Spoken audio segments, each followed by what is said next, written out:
Hello students, मैं हूं मयंक खंडेलवाल और आज आपके लिए फिर से लेके आया हूं जेई एडवांस 2025 का पूरा पेपर 1 का सॉल्यूशन।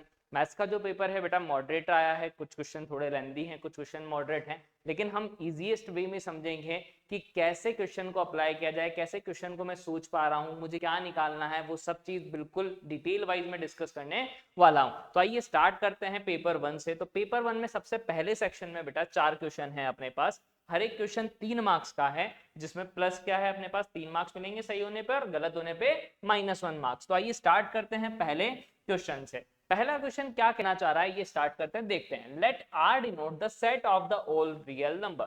मतलब अपन को एक सेट दिया हुआ है सारे रियल नंबर का, जहां पर ए आई और बी आई जो है वो एलिमेंट है आर के, मतलब बिलोंग्स कर रहे हैं रियल नंबर, वो कुछ भी हो सकते हैं I1 2 3, मतलब A1 A2 A3 और B1 B2 B3। फिर कह रहा है define the function F real number से रियल नंबर। जैसे ये देखा, मतलब डोमेन भी रियल नंबर है और कोडोमेन भी रियल नंबर है। फिर जी का भी वही कह रहा है बेटा कि कोडोमेन भी रियल नंबर और डोमेन भी रियल नंबर ही है अपने पास, यहाँ भी डोमेन और कोडोमेन दोनों रियल नंबर। आगे बोला है एफ एक्स दे रखा है एक expression A1 plus 10x and something something, g x भी दे रखा है, एक एच एक्स दे रखा है f x plus 1 minus g x plus 2। आगे दिया हुआ if f x is not equal to g x for every x belongs to R. तो देखिए बेटा क्या कहना चाह रहा है, एफ एक्स जी एक्स के इक्वल कहीं भी नहीं है कोई भी रियल नंबर के लिए। आगे क्या बोल रहा है, then the coefficient of X cube in H X. अपन से पूछा क्या है, कोफिशिएंट ऑफ एक्स क्यूब किसके अंदर बेटा, एच एक्स के अंदर। तो मेरा काम क्या होना है कि एच एक्स निकालना। तो आइए स्टार्ट करते हैं क्वेश्चन को एच एक्स निकालने से। एच एक्स क्या था बेटा, अगर ध्यान से देखें एफ ऑफ एक्स प्लस 1, तो किसको समझ में आया कि यहाँ x की जगह सर x प्लस 1 डाल दो, यानी कि a1 एज इट इज हो जाएगा 10 इंटू एक्स प्लस 1 हो जाएगा a2 x प्लस 1 का whole square plus a3 x plus 1 का whole cube plus x plus 1 की पावर 4। ये एफ एक्स आ गया बेटा। माइनस क्या करें बेटा, gx। gx क्या है अपने पास, तो x प्लस 2 है x की जगह, यानी gx में क्या रखेंगे बेटा x प्लस 2। तो b1 as it is 3x plus 2 रख दिया x की जगह, b2 x प्लस 2 का होल स्क्वायर, फिर b3 x प्लस 2 का होल क्यूब और लास्ट x की पावर 4 यानी x प्लस 2 की पावर 4 बेटा। क्लियर, ये अपने पास आया है एच एक्स। अब मुझे क्या निकालना था, सिर्फ एक्स क्यूब का कोफिशिएंट। तो देखिए बाकी चीजों पे मैं ध्यान ना दूं, मैं सिर्फ किस पे ध्यान दूं, एक्स क्यूब के कोफिशिएंट पे। क्या पहली टर्म में एक्स क्यूब आएगा, नहीं। दूसरी में भी नहीं, तीसरी में भी नहीं। कहां आएगा, यहां पर a प्लस बी का होल क्यूब। तो क्या खुलेगा बेटा, a क्यूब, नहीं तो a3 एज इट इज रहेगा, x का क्यूब आएगा। बाकी सारी टर्म x क्यूब से छोटी आएंगी तो लिखने की जरूरत नहीं है। नेक्स्ट देखो x प्लस 1 की पावर 4 है, तो बाइनोमियल एक्सपेंशन अगर आपको पता है, किसी भी टर्म का अगर मुझे निकालना है तो कैसे चलता था बेटा, पहले चलता था 4c0, अगर आपको पता हो x की पावर 4, फिर 4c1 x की पावर 3 आएगा 1 की power and so on. Clear, तो यानी एक्स क्यूब का अगर यहाँ कोफिशिएंट देखूं तो यहाँ आएगा 4c1 into x cube. Clear, इसी तरह से अगर मैं यहाँ बात करूं माइनस, इसमें कोई टर्म नहीं आएगी एक्स क्यूब की, यहाँ भी नहीं, यहाँ भी नहीं, यहाँ आएगा एक्स का क्यूब इंटू b3, यानी b3 इंटू एक्स का क्यूब।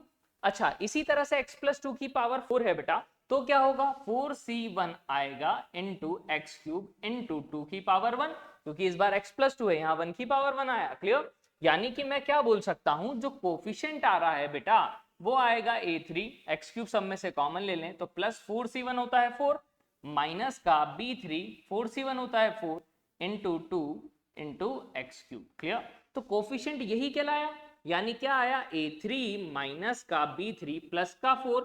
यहां पर देखिए बेटा ब्रैकेट में था पूरा का पूरा, तो लिख देता हूं, तो माइनस का b3 4 माइनस का 8 यानी 4 माइनस 8 यानी -4। अब अपने पास ये आया expression a3 plus b3 plus -4 यानी -4 आया।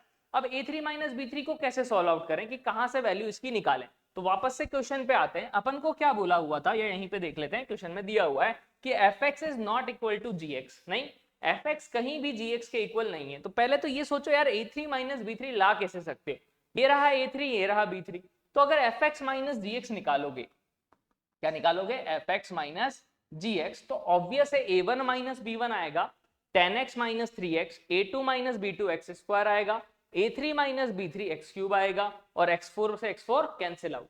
यानी कि अगर मैं यहाँ पे लिख दूं fx माइनस gx, तो क्या आएगा बेटा, a3 minus b3 x cube a2 minus b2 x square, ऐसे ही 7x आएगा और a1 माइनस b1 आएगा। क्लियर? अब वो कह रहा है कि इसके कोई रियल रूट होने ही नहीं चाहिए, fx कभी gx के इक्वल नहीं होना चाहिए। तो ये कब पॉसिबल है बेटा? जब ये टर्मिनोलॉजी जीरो हो जाए, क्योंकि क्यूबिक के तो रियल रूट आएंगे और डिग्री है, तो केवल किसके रियल रूट नहीं हो सकते कि भाई क्वाड्रेटिक इक्वेशन हो, बाई क्वाड्रेटिक हो, उनके रियल रूट जरूरी नहीं है हो। तो यानी a3 माइनस b3 मस्ट भी क्या होना चाहिए? जीरो। तो 0 माइनस 4 यानी -4 इज अपना आंसर। तो कितना इजी क्वेश्चन था, कोई हार्ड क्वेश्चन नहीं था, सिर्फ अपन ने रखा, अपन ने क्या निकाला? कोफिशिएंट। जिसको फिर भी अगर दिक्कत आए बेटा तो वो पूरा एक्सपेंशन भी सॉल्व कर सकता है, फिर एक्स क्यूब की टर्म कॉमन ले ले, उससे भी हो जाएगा। लेकिन इतना आपको माइंड में आना चाहिए बेटा सॉल्व करने के लिए जेईई एडवांस का पेपर। चलिए आते हैं सेकंड क्वेश्चन पे। सेकंड क्वेश्चन किसका है बेटा? नाम से देखो प्रोबेबिलिटी का साफ साफ दिख रहा है। चलिए स्टार्ट करते हैं, क्वेश्चन को रीड करना सबसे पहले। 3 student S1, S2 and S3 are given a problem to solve, consider the following event. तीन जो है बेटा S1, S2, S3, उनको प्रॉब्लम सॉल्व करने के लिए दी गई है। क्या बोला है? At least one of S1, S2, S3, क्या कम से कम एक S1, S2, S3 can solve the problem, उसको बोला है यू इवेंट। इसका मतलब समझ पा रहे हो कि या तो S1 करे, S2 करे, S3 करे, या दो करे, या तीनों करे? नहीं, सारा आ गया। एटलीस्ट मतलब यूनियन दे रखा है। क्या दे रखा है? Union. S1 can be solve the problem given that neither S2 nor S3 can solve the problem. तो सबसे पहली चीज अब मैं देखो लिख के बताता हूं आपको। ये कह रहा है at least S1, S2, S3 solve the problem. इसका मतलब क्या है बेटा? कि ये क्या कहना चाह रहा है कि probability of S1 union S2 union S3 कितना है बेटा? हाफ। Got it? क्यों लिखा मैंने हाफ? क्योंकि U की प्रोबेबिलिटी कितनी दे रखी है बेटा? हाफ। क्लियर है या नहीं? इसी तरह से अगर मैं बात करूं बेटा, S1 can solve the problem given that. Given that मतलब याद हो तो बेस थ्योरम, नहीं या बेस थ्योरम नहीं, sorry, conditional probability theorem, PA by B, और उसी से अपन बेस भी बनाते थे। तो यहां पर गिवन दैट क्या दे रखा है? S2 एंड S3 आर क्या है अपन को? Solve the sorry S2 nor S3 can solve the problem, मतलब S2 और S3 प्रॉब्लम को सॉल्व नहीं कर रहे हैं। मतलब क्या बोलूं बेटा कि S2 भी प्रॉब्लम सॉल्व नहीं कर रहा है और S3 भी प्रॉब्लम सॉल्व नहीं कर रहा है। ये गिवन दैट है। Probability of A by B when B is already occurred, याद है? Probability of A when B is already occurred, मतलब S2 dash intersection S3 dash already हो चुका है, उसके बाद S1 के सॉल्व करने की जो प्रोबेबिलिटी है ये है अपने पास probability of V। Got it? तो प्रोबेबिलिटी ऑफ V क्या दे रखी है अपन को? 1/10, मतलब ये दे रखा है अपन को 1/10। फिर देखिए आगे बढ़ते हैं, फिर क्या कह रहा है? S2 can solve the problem and S3 can not solve the problem. मतलब W अगर मैं बोलूं तो S2 तो सॉल्व कर रहा है प्रॉब्लम को, लेकिन S3 सॉल्व नहीं कर रहा है। तीनों अलग अलग कर रहे हैं तो कोई दिक्कत ही नहीं है, S2 कर रहा है लेकिन S3 नहीं कर रहा है। ठीक है बेटा? आगे बोला है S3 can solve the problem. T क्या है? प्रोबेबिलिटी ऑफ S3 ये है। अब अपन को फाइंड क्या करना है? PT, ये दे रखा है P ऑफ W भी कितना है? 1/12। तो बड़ा इजी हो गया क्वेश्चन। तो कैसे इजी हो गया देखिए इधर समझते हैं। सबसे पहले अगर यूनियन दे रखा है बेटा तो मुझे पता है यूनियन के अलावा बचा हुआ क्या होगा सारा। तो मैं अगर बोलना चाहूं आपसे कि जब S1 भी सॉल्व नहीं कर रहा, S2 भी नहीं कर रहा और S3 भी नहीं कर रहा सॉल्व, तो इसकी प्रोबेबिलिटी क्या होगी? मुझे पता है भाई टोटल प्रोबेबिलिटी जो होती है वो 1 होती है। नहीं, जब क्या था कि भाई एक बार कर रहा है, दो बार कर रहा है, तीनों कर लिए, नहीं, उसके अलावा जो बचा हुआ वो सारा क्या होगा? जब प्रॉब्लम सॉल्व ही नहीं हो रही तो उसकी प्रोबेबिलिटी कितनी होगी? 1/2। क्लियर है या नहीं? अच्छा सर ये क्यों निकाला, कैसे निकाला, समझ में अगर नहीं आया तो मैं बहुत इजीली समझाता हूँ। इसका मतलब समझने का ट्राई करना कि या तो S1 सॉल्व कर रहा है प्रॉब्लम, या S2 कर रहा है, या S3 कर रहा है, ये तीनों का यूनियन दे रखा है। तो बचा हुआ क्या हुआ कि प्रॉब्लम सॉल्व नहीं हुई, तो मैंने वही निकाला कि प्रॉब्लम सॉल्व नहीं हुई इसका मतलब क्या है? ना तो S1 से हुई, ना S2 से हुई, ना S3 से हुई, तो 1 माइनस क्या कर दिया मैंने? 1/2। क्लियर? तो क्या आया? 1/2। अच्छा अब देखो मैं मान लेता हूं कि यार प्रोबेबिलिटी ऑफ S1 जो है, ठीक है, वो मान लेते हैं A है, प्रोबेबिलिटी ऑफ S2 मैंने मान लिया सॉल्व करने की B है, और प्रोबेबिलिटी ऑफ S3 मैंने मान कर लिया सॉल्व करने की C है। तो क्या करेंगे? अब समझिए इस चीज को। S1 डैश का मतलब क्या होगा? प्रोबेबिलिटी S1 के सॉल्व करने की A थी, तो S1 के न सॉल्व करने की प्रोबेबिलिटी क्या होगी? 1 माइनस A बेटा। क्लियर? यानी इसको मैं क्या बोल सकता हूं कि इसकी प्रोबेबिलिटी होगी 1 माइनस A। अब ये तीनों इंडिपेंडेंट है बेटा, तो PA intersection B intersection C क्या होगा? PA into PB into PC, यानी 1 माइनस A, ऐसे इसकी 1 माइनस B और इसकी 1 माइनस C इक्वल्स टू 1/2। तो ये एक इक्वेशन मुझे दिखने लग गई। क्लियर? इसी तरह से अगर मैं बात करूं बेटा इसकी, तो इसका मतलब क्या है? सोचिए, यहां पर प्रोबेबिलिटी ऑफ S1 ये है, तो probability of A by B क्या होता था बेटा? Probability of A intersection B ऐसे ही होता था, अपॉन प्रोबेबिलिटी ऑफ बी, याद हो तो, क्लियर, इक्वल्स टू कितना है 1/10। तो आपको यहां से समझ में आ रहा हो बेटा, तो बड़ा इजी हो गया काम। कैसे इजी हुआ समझने का ट्राई करना। तीनों का मल्टीप्लीकेशन आएगा, यानी प्रोबेबिलिटी ऑफ S1 A है, S2 के न होने की 1 माइनस बी, S3 के न होने की 1 माइनस सी, S2 के न होने की 1 माइनस बी, S3 के न होने की 1 माइनस सी इक्वल्स टू 1/10। इससे ये तो कैंसिल, यानी A की वैल्यू 1/10 आ चुकी है। यानी कि अगर A 1/10 यहां पुट कर दूं तो 1 माइनस 1/10 इज 9/10। नहीं तो 9/10 1 minus b into 1 minus c equal to 1/2 हो गया। एक इक्वेशन ये हो गई। अब देखो ये दे रखा है, इसका मतलब क्या है, देखिए इधर प्रोबेबिलिटी ऑफ S2 मतलब B, S3 के न होने की यानी 1 माइनस सी कितना है 1/12। ये भी इक्वेशन, ये भी इक्वेशन, दोनों में 1 माइनस सी आ रहा है, डिवाइड कर दें। यानी कि अगर देखें तो 9 इंटू 1 माइनस बी अपॉन 10 क्या बचेगा b, this divide by this, 1 minus C से 1 minus C cancel out, 1/2 divide by 1/12।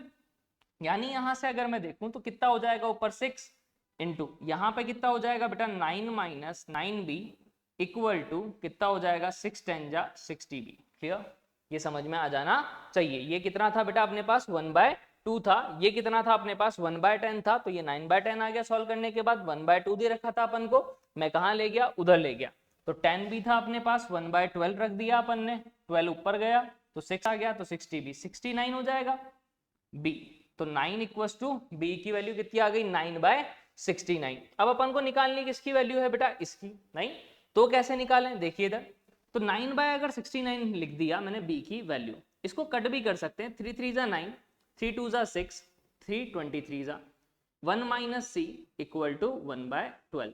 तो 23 अपॉन 36 आ गया 1 माइनस सी, देखो 23 उधर आएगा, 3 नीचे आएगा, 12 3 जा 36, यानी फाइनली थोड़ी सी स्टेप बच रही है, यहां लिख देता हूं 1 माइनस सी कितना आएगा बेटा अपने पास 23 अपॉन 36। तो इसको इधर भेज देता हूं, तो c की वैल्यू कितनी आएगी 1 माइनस 23/36, 36 माइनस 23 यानी 13/36। और अपन को क्या निकालना था बेटा प्रोबेबिलिटी ऑफ t क्या था अपने पास S3 के सॉल्व करने की, मतलब c ही निकालना है, तो 13/36। तो ये भी थोड़ा सा अच्छा क्वेश्चन था, जिसको प्रोबेबिलिटी की नॉलेज है वो कर सकता है, अदरवाइज आपको छोड़ना ही पड़ेगा बेटा। चलिए थोड़ा सा और बात करते हैं, तो ये वही क्वेश्चन, ठीक है। नेक्स्ट क्वेश्चन की बात करते हैं, क्वेश्चन नंबर 3 क्या कहना चाह रहा है, पहले क्वेश्चन को आराम से पढ़ लेते हैं। Let R denote the set of the all real number, define the function f real number से रियल नंबर by this, एक फंक्शन दे रखा है, then which of the following statement is true। अपन को 4 ऑप्शन दिए हुए हैं। तो सबसे पहले तो देखो क्वेश्चन को अगर आप ध्यान से पढ़ो, sin 1/x, sin 1/x दिखते ही पता चलता है ये ऑसिलेटरी फंक्शन है। ऑसिलेटरी फंक्शन होता है sin 1/x, यानी कि ये क्या होता है डिसकंटीन्यूअस। अब इसमें 3 केसेस पढ़ाते हैं अपन कि अगर x की अल्फा sin 1/x है बेटा, ठीक है, तो अगर अल्फा ग्रेटर देन 1 हुआ बेटा तो ये कंटिन्यूअस भी होता था, याद हो तो, एंड डिफरेंशिएबल भी होता था। क्लियर, अल्फा 1 होता था तो ये कंटिन्यूअस तो होता था बट नॉट डिफरेंशिएबल होता था। अगर आप लोगों ने पढ़ा है तो क्लास नोट्स में से हर टीचर कराता है, मैं भी कराता हूं, तो ये आपको पता होनी चाहिए, कंडीशन बहुत इजीली हो जाएगा, नहीं तो पूरा निकालना पड़ेगा बेटा। तो पहले समझते हैं यहां पर मैंने क्यों बोला ऐसा। पहला कह रहा है the function f is not differentiable at x equal to 0। तो भाई मुझे ऑब्वियस ही चीज पता है कि ये जो फंक्शन है कंटिन्यूअस, ये भी कंटिन्यूअस, ये भी कंटिन्यूअस, वैसे भी देख सकते हो 0 डालोगे तो ये तो 0, ये भी 0, 2 और 2 आ रहे हैं तो कंटिन्यूअस तो है ही सही। डिफरेंशिएबल के लिए भाई मुझे पता है ये फंक्शन डिफरेंशिएबल है, ये भी डिफरेंशिएबल है, ऑब्वियस ही चीज है। जब इसको करोगे यहाँ भी x आएगा, यहाँ भी x आएगा, इसका डिफरेंशिएशन में 2 और 2 है, दोनों का डिफरेंशिएशन 0 होगा, मतलब डिफरेंशिएबल भी है फंक्शन। वैसे भी पता लगा सकते थे कि x की पावर अल्फा है बेटा, अल्फा अगर 1 से बड़ा है तो वो फंक्शन कंटिन्यूअस और डिफरेंशिएबल दोनों होता है। मतलब मुझे ये समझ में आ गया कि f डिफरेंशिएबल है, तो मतलब ये पहला ऑप्शन तो सही नहीं हो सकता। नेक्स्ट क्या बोल रहा है, there is a positive real number delta, ठीक है, such that f is the decreasing function on the interval 0 से डेल। तो देखिए बेटा क्या कहना चाह रहा है कि भाई पॉजिटिव रियल नंबर है डेल, such that f is decreasing function. Decreasing function है, इसका मतलब क्या है, पहली चीज तो मुझे ये समझ में आनी चाहिए, मुझे गिवन क्या है, 0 पे फंक्शन की वैल्यू 2 दे रखी है, वो कह रहा है पॉजिटिव नंबर, मतलब 0 पे वैल्यू अगर 2 है और वो कह रहा है फंक्शन डिक्रीजिंग है, तो ग्राफ डिक्रीज होना चाहिए। मतलब कि अगर मैं कोई पॉजिटिव नंबर पे वैल्यू निकालूं तो वो 2 से कम आनी चाहिए, ये समझ में आ जाना चाहिए। चेकआउट कर लेते हैं, यहाँ 2 है, -2 कॉमन ले लिया, सॉरी x² कॉमन ले लिया, ठीक है बेटा। क्या आएगा 2 माइनस साइन 1/x था, माइनस कॉमन ले लिया तो साइन 1/x। अच्छा अब मुझे बताइए कोई भी अगर पॉजिटिव नंबर डालूंगा तो ये वैल्यू पॉजिटिव आने वाली है, ऑब्वियस है, 2 से बड़ा तो होगा नहीं साइन 1/x। अच्छा x² भी पॉजिटिव है अपने पास, तो 2 से कुछ छोटा नंबर ही मिलेगा, यानी कि यहाँ कोई पॉजिटिव नंबर डेल डालूंगा छोटा सा भी तो 2 से छोटी ही वैल्यू मिलेगी, मतलब फंक्शन डिक्रीजिंग होगा। बिल्कुल सही, तो मतलब सेकंड ऑप्शन अपना करेक्ट है और ये 1 करेक्ट ऑप्शन है, नहीं ओनली 1 करेक्ट, तो बाकी ऑप्शन मुझे चेक करने की जरूरत ही नहीं है बेटा। क्लियर? तो बड़ा ही इजी सा क्वेश्चन था, बिना उसके ही ये तो होने वाला था कि जल्दी से कर सकते थे। देखिए नेक्स्ट क्वेश्चन क्या कह रहा है, कंसीडर द मैट्रिक्स P 2 0 0 0 2 0 0 0 3। अरे यार यहाँ भी 2 होता तो 2 कॉमन ले लेते, आइडेंटिटी बन जाता, लेकिन एडवांस है तो थोड़ा तो टिपिकल देगा। चलिए थोड़ा सा आगे बात करते हैं। Let the transpose of a matrix X is denoted by X transpose. Transpose का मतलब सबको पता होना चाहिए बेटा कि अगर P ट्रांसपोज बोलूं तो 2 0 0 है तो रो को क्या बना दो, column. Clear? The number of the 3x3 invertible matrix Q with integer entries such that Q inverse is equals to Q की power 3 मतलब Q transpose and PQ equal to QP। तो देखिए सबसे पहली चीज तो आपको क्या समझ में आनी चाहिए, जब भी ये इनवर्स विनवर्स दिखता है ना तो एक बार सोचा करो कि भाई Q से अगर मल्टीप्लाई करें ताकि आइडेंटिटी कहीं बन जाए, तो Q इंटू Q इनवर्स क्या होता है बेटा, आइडेंटिटी मैट्रिक्स। यानी एक चीज मुझे पता लगी, Q into Q transpose equals to I। अब जेई मेंस में इतने सारे क्वेश्चन आते थे बेटा इस पे और करे होंगे अगर आपने पीवाईक्यू लगाए हैं तो, कि Q into Q transpose equals to I होता था, तो Q को हम क्या मानते थे, एक मैट्रिक्स मान लेते थे, नहीं ABCD जो भी मानना चाहो। इसी तरह से क्या है बेटा, PQ इक्वल टू QP है, नहीं तो PQ इक्वल टू QP को भी अपन को क्या करना पड़ेगा, सॉल्व आउट करना पड़ेगा। तो देखिए कैसे सॉल्व आउट करें। P दे रखा था तो सबसे पहले देख लेते हैं PQ equal to QP। PQ equal to QP, तो मैंने पहले PQ निकाल रहा हूं, P इंटू Q क्या होगा बेटा 2 0 0 0 2 0 0 0 3 इंटू Q मेरे पास मैट्रिक्स है, मैंने अभी हल बताया था आपको, जब भी A into A transpose equals to I होता है तो उसको जनरलाइज मान लेता हूँ, ABCDEF और GHI। लेट्स सपोज ये मैंने मान लिया 3x3 की। अब यहां से मैंने देखा अगर मैंने मल्टीप्लाई किया तो क्या आएगा 2 into A plus 0 into D plus 0 into G यानी 2A आया। फिर ये वाला इससे मल्टीप्लाई होगा 2 इंटू बी 0 फिर 0 यानी 2b, फिर 2c आएगा 0 आएगा 0 आएगा यानी 2c आया, फिर 0 इंटू ए 0 हो जाएगा, फिर 2d आएगा फिर 0 यानी 2d आया, फिर 0 इंटू बी फिर 2e आया, फिर क्या होगा 0 इंटू सी 0 2 इंटू एफ यानी 2f आएगा। क्लियर? यानी कि फिर क्या आएगा अपने पास 0 इंटू ए 0 0 इंटू डी 0 3 इंटू जी यानी 3g आएगा। क्लियर? फिर क्या आएगा बेटा अपने पास 0 इंटू 0 0 इंटू 0 और 3 इंटू एच यानी 3h आएगा, और फिर क्या आएगा 3i आएगा। ये आया P इंटू Q।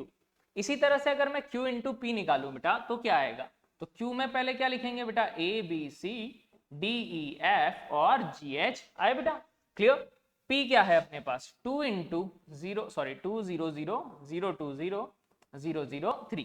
इसको सिंप्लीफाई करूं तो क्या आएगा बेटा 2 इंटू ए पहली टर्म तो आ गई बिल्कुल, फिर 0 कोई दिक्कत ही नहीं, फिर a इंटू 0 0 होगा, b इंटू 2 2b होगा, c इंटू 0 0 हो जाएगा, फिर a into 0 0 b into 0 0 3 into C यानी 3c आएगा। क्लियर? फिर d इंटू 2 आएगा तो यानी 2d, फिर इसको इससे करेंगे तो 2e, फिर इसको इससे करेंगे तो 3f। क्लियर? फिर इसको इससे करेंगे तो 2g आ जाएगा बेटा, नहीं 0 और 0, बाकी फिर इसको इससे करेंगे तो 0 फिर 2h फिर 0 यानी 2h आएगा, फिर 0 0 और 3i आएगा। क्लियर बेटा? ये आया।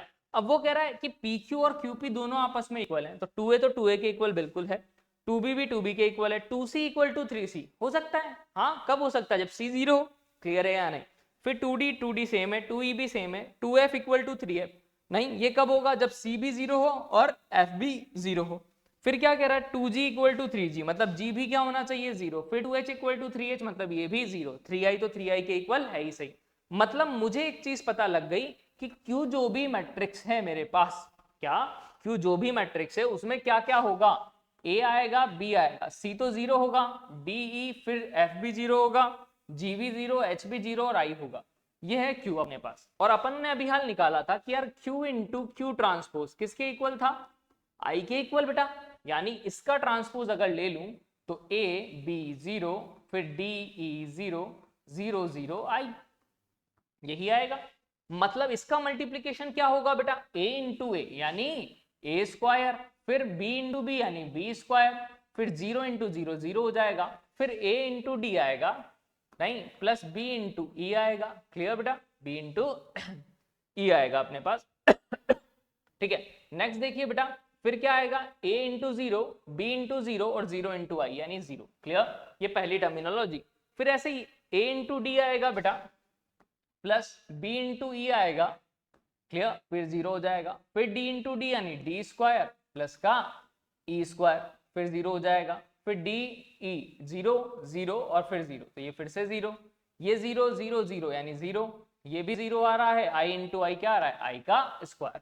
तो मतलब फाइनली ये एक्सप्रेशन अपने पास बन गया है। अब वो कह रहा है ये आइडेंटिटी है, तो आइडेंटिटी कब होगा बेटा, जब ए स्क्वायर प्लस बी स्क्वायर 1 हो, D square plus E square भी 1 हो, और आई स्क्वायर भी 1 हो, और ए डी प्लस बी क्या हो बेटा 0, क्योंकि दोनों आ रहा है, नहीं बाकी सब 0 होने चाहिए। क्लियर, यानी अपने पास क्या है बेटा कि अगर मैं ऑप्शन देखूं ए बी डी और ई के, नहीं तो अगर ए को मैंने 1 ले लिया मान लो, नहीं तो बी को क्या लेना पड़ेगा 0, तभी 1 का स्क्वायर प्लस 0 का स्क्वायर 1 आएगा।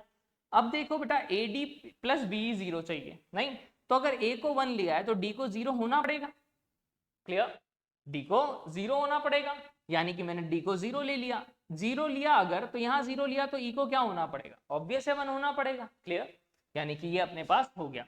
इसी तरह से मैं क्या बोल सकता हूं, ये चीज समझ में आनी चाहिए, मतलब इन दोनों में से एक टर्मिनोलॉजी 0 और इन दोनों में से भी एक टर्मिनोलॉजी 0 होनी चाहिए, तभी 0 प्लस 0 0 आएगा, अदरवाइज नहीं आएगा। अच्छा सर ऐसा भी तो हो सकता है ना 1 हो और -1 हो, नहीं अगर किसी के माइंड में ये आ रहा है तो बेटा ऐसा अगर आपने लिया तो फिर यहाँ पर दिक्कत क्या होगी कि ए और डी दोनों 1 1 में से कुछ होंगे या -1 में से, बी भी दोनों में से कुछ होंगे, तो 1 + 1 2 आने लग जाएगा, 1 नहीं आएगा। क्लियर, तो यानी ये हो सकता है, या फिर ये ऐसा भी हो सकता है 0 -1। क्लियर बेटा, इसी तरह से क्या हो सकता है बेटा 1 0 के साथ 0 -1, समझ रहे हो। इसी तरह से अगर ये 0 है और ये 1 है तो फिर 2 केस बनेंगे, फिर ये -1 0 है तो फिर से 2 केस, और 0 माइनस है तो फिर से 2 केस, मतलब 8 केस हो गए अपने पास। कब के लिए, अब आई स्क्वायर 1 कब होगा, +-1, नहीं तो 8 केस तो ये हर एक के साथ 2 2 आएंगे, +1 के साथ और -1 के साथ, यानी 8 × 2 यानी 16 केस अपने पास ऐसे क्या है पॉसिबल। तो बेटा अपना आंसर जो हो गया वो क्या हो गया है 16। क्लियर, अपना आंसर क्या हो गया है 16। ठीक है, तो इसका फाइनल आंसर इज 16, यानी सी ऑप्शन इज करेक्ट बेटा। क्लियर, तो 4 क्वेश्चन अपने पास हो चुके हैं, ये पहला सेक्शन अपना खत्म हो गया है। सेकंड क्या है, अपने पास सेक्शन है जिसमें 3 क्वेश्चन है बेटा, ये 1 और मोर देन करेक्ट वाले हैं। क्लियर, तो आइए देखते हैं 1 और मोर देन करेक्ट को क्वेश्चन को कैसे करें। तो सबसे पहली चीज क्या बोला, let L1 be the line of intersection of the plane given by the equation. सबसे पहले तो भाई दो प्लेन का इंटरसेक्शन, अगर मैं दो प्लेन का इंटरसेक्शन करता हूं बेटा तो एक लाइन आती है। क्लियर, उस लाइन की इक्वेशन कैसे निकालते हैं अभी उस पर बात करते हैं अपन। फिर क्या बोल रहा है, L2 be the line passing through the point this and parallel to L1। Clear, इनकी इंटरसेक्शन से जो लाइन है L2 उसके पैरेलल है, साथ में इस पॉइंट से पास आउट हो रही है। M denote the plane of the given by the equation, एक प्लेन की इक्वेशन दे रखी है। Suppose that L2 meet the plane M at point Q, let R be the foot of the perpendicular drawn on the M। फिर ये सारी चीजें अपन को निकालनी है, तो अपन देखिए स्टेप वाइज स्टेप काम करते हैं, जो जो अपन को बोला गया है वो काम करते हैं। पहले बोला गया इनके इंटरसेक्शन से जो लाइन पास आउट हो रही है वो निकालना पड़ेगा, उसके पैरेलल लाइन निकालनी पड़ेगी। तो पहले इंटरसेक्शन निकाला, कैसे निकालते थे बेटा, किसी भी एक को 0 मानो तीनों में से, इंटरसेक्शन पॉइंट ऐसे, इंटरसेक्शन लाइन ऐसे ही निकालते थे। यहां दिख रहा है दोनों में क्या ऑड है, y, तो पहले y को 0 मान लो, चाहो तो z को 0 मानो, चाहो तो x को, ये आपकी इच्छा होती है बेटा। तो मैंने मान लिया लेट y = 0, पुट किया तो 2x + z = 4, उधर क्या आ जाएगा बेटा x + z = 5। अगर दोनों को सब्ट्रैक्ट कर दूं बेटा तो x = 4 - 5 यानी -1 आ जाएगा मेरे पास। देखो दोनों को मैंने सब्ट्रैक्ट किया तो z से z क्या हो जाएगा, कैंसिल आउट। x की वैल्यू -1 रख दूं तो z = कितना आएगा, -2 इधर आके +2 हो जाएगा, 4 और 2 6। मतलब इक्वेशन होती थी x - x1 अपॉन ए लाइन की, y - y1 upon b = z - z1 upon c। तो ये तो आ गए पॉइंट, क्या है पॉइंट, -1, 0, 6, जिससे वो लाइन पास आउट होगी। अब मुझे निकालनी है लाइन की डायरेक्शन। तो ऐसे समझना ये एक प्लेन था बेटा, ये दूसरा प्लेन है, नहीं मुझे ये वाली इंटरसेक्शन लाइन निकालनी है इनकी। तो कैसे निकालूं, ये n1 वेक्टर था, यहाँ कोई n2 वेक्टर है, उनका क्रॉस निकालूं। अगर मैं निकालूं क्रॉस तो क्या इसकी डायरेक्शन और उसकी डायरेक्शन सेम आएगी, मतलब जो इंटरसेक्शन ऑफ लाइन की जो डायरेक्शन आती है बेटा वो क्या आती है, n1 क्रॉस n2 वेक्टर। ये ध्यान रखना, तो n1 क्रॉस n2 कैसे निकालूंगा, i j k। n1 vector क्या होगा 2 3 1, n2 वेक्टर क्या है बेटा 1 2 और 1। यानी i के लिए अगर सॉल्व करूं तो 3 माइनस 2 यानी 1, j के लिए सॉल्व करूं तो 2 माइनस 1 यानी 1, k के लिए सॉल्व कर दूं तो 4 माइनस 3 यानी 1, तो यानी k के लिए भी 1। तो डायरेक्शन क्या आ रही है 1 माइनस 1 और 1। तो इक्वेशन क्या होती थी x माइनस x1 यानी प्लस 1 अपॉन a यानी 1, y माइनस y1, y1 कितना है बेटा 0 अपॉन b कितना है माइनस 1, इसी तरह से z माइनस z1 यानी 6 अपॉन 1। क्लियर। तो ये अपने पास क्या आ चुकी है बेटा, वैल्यू आ चुकी है। अब देखिए आगे, ये आई L1 लाइन की इक्वेशन। क्लियर। अपन से क्या बोला है, L2 be the passing through the point this and parallel to line this. अगर कोई लाइन पैरेलल है बेटा तो इक्वेशन में क्या अंतर आता है, पॉइंट चेंज होगा सिर्फ। तो x minus 2 upon 1, y minus minus क्या हो जाएगा प्लस 1 अपॉन डायरेक्शन क्या है माइनस 1, z माइनस z1 यानी 3 अपॉन 1। डायरेक्शन सेम रही, सिर्फ पॉइंट चेंज हो गया, ये L2। अब आगे बोल रहा है let m denote the plane given by this equation. ये एक इक्वेशन थी, ठीक है, तो अपन ने L2 तक निकाला।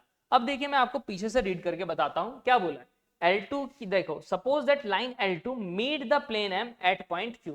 मतलब ये जो प्लेन है इसको, जो लाइन है वो कहां मीट कर रही है, Q पर। समझ रहे हो। तो मतलब कि वो जो पॉइंट है वो लाइन पर भी लाया करेगा और प्लेन पर भी लाया करेगा। मतलब मेरा काम क्या हो गया, इस लाइन पर एक पॉइंट अज्यूम कर लेता हूं लैम्डा की टर्म्स में। तो पॉइंट कैसे निकालूंगा, x निकालूंगा बेटा, तो 1 इंटू लैम्डा, लैम्डा माइनस 2 इधर आएगा तो क्या आ जाएगा बेटा लैम्डा प्लस का 2, x की वैल्यू। y की वैल्यू निकालोगे तो माइनस लैम्डा प्लस 1 उधर आके माइनस 1, तो माइनस लैम्डा माइनस 1। z की निकालोगे तो लैम्डा प्लस का 3। देखो 1 इंटू लैम्डा, लैम्डा प्लस 3। यहाँ पे क्या किया, माइनस का लैम्डा माइनस का 1, और यहाँ आया लैम्डा प्लस 2। अब ये जो पॉइंट है बेटा वो कह रहा है इसके साथ इंटरसेक्ट हो रहा है, नहीं तो इंटरसेक्ट हो रहा है, ठीक है, तो ऑब्वियस है कैसे निकालूंगा, ये इसको क्या करेगा सेटिस्फाई। यानी 2 into lambda plus 2 plus minus lambda minus 1 फिर माइनस का 2 लैम्डा प्लस 3 इक्वल टू 6। यानी 2 lambda plus 4 minus lambda minus 1 minus 2 lambda minus 6 equal to 6। 2 lambda से 2 लैम्डा तो कैंसिल आउट, माइनस का लैम्डा 4 माइनस 1 3, 3 माइनस 6 माइनस 3 उधर आया तो 9, यानी लैम्डा इक्वल्स टू माइनस 9। यानी अगर पॉइंट की बात करूं तो माइनस 9 प्लस 2 यानी minus 7, minus minus plus 9 minus 1 यानी 8, और माइनस 9 प्लस 3 यानी 6। तो minus 7 comma 8 comma minus 9 plus 3 यानी माइनस 6 बेटा, है ना। क्लियर। माइनस का माइनस तो प्लस हो गया था, 9 माइनस 1 8, और माइनस का 9 प्लस का 3 यानी माइनस का 6, और ये माइनस 9 प्लस 2 यानी माइनस 7। तो ये अपने पास क्या आया पॉइंट। पॉइंट का नाम क्या दे रखा है, L2 कहां पर मीट कर रही है, Q पर। मतलब Q पॉइंट अपने पास आ चुका है।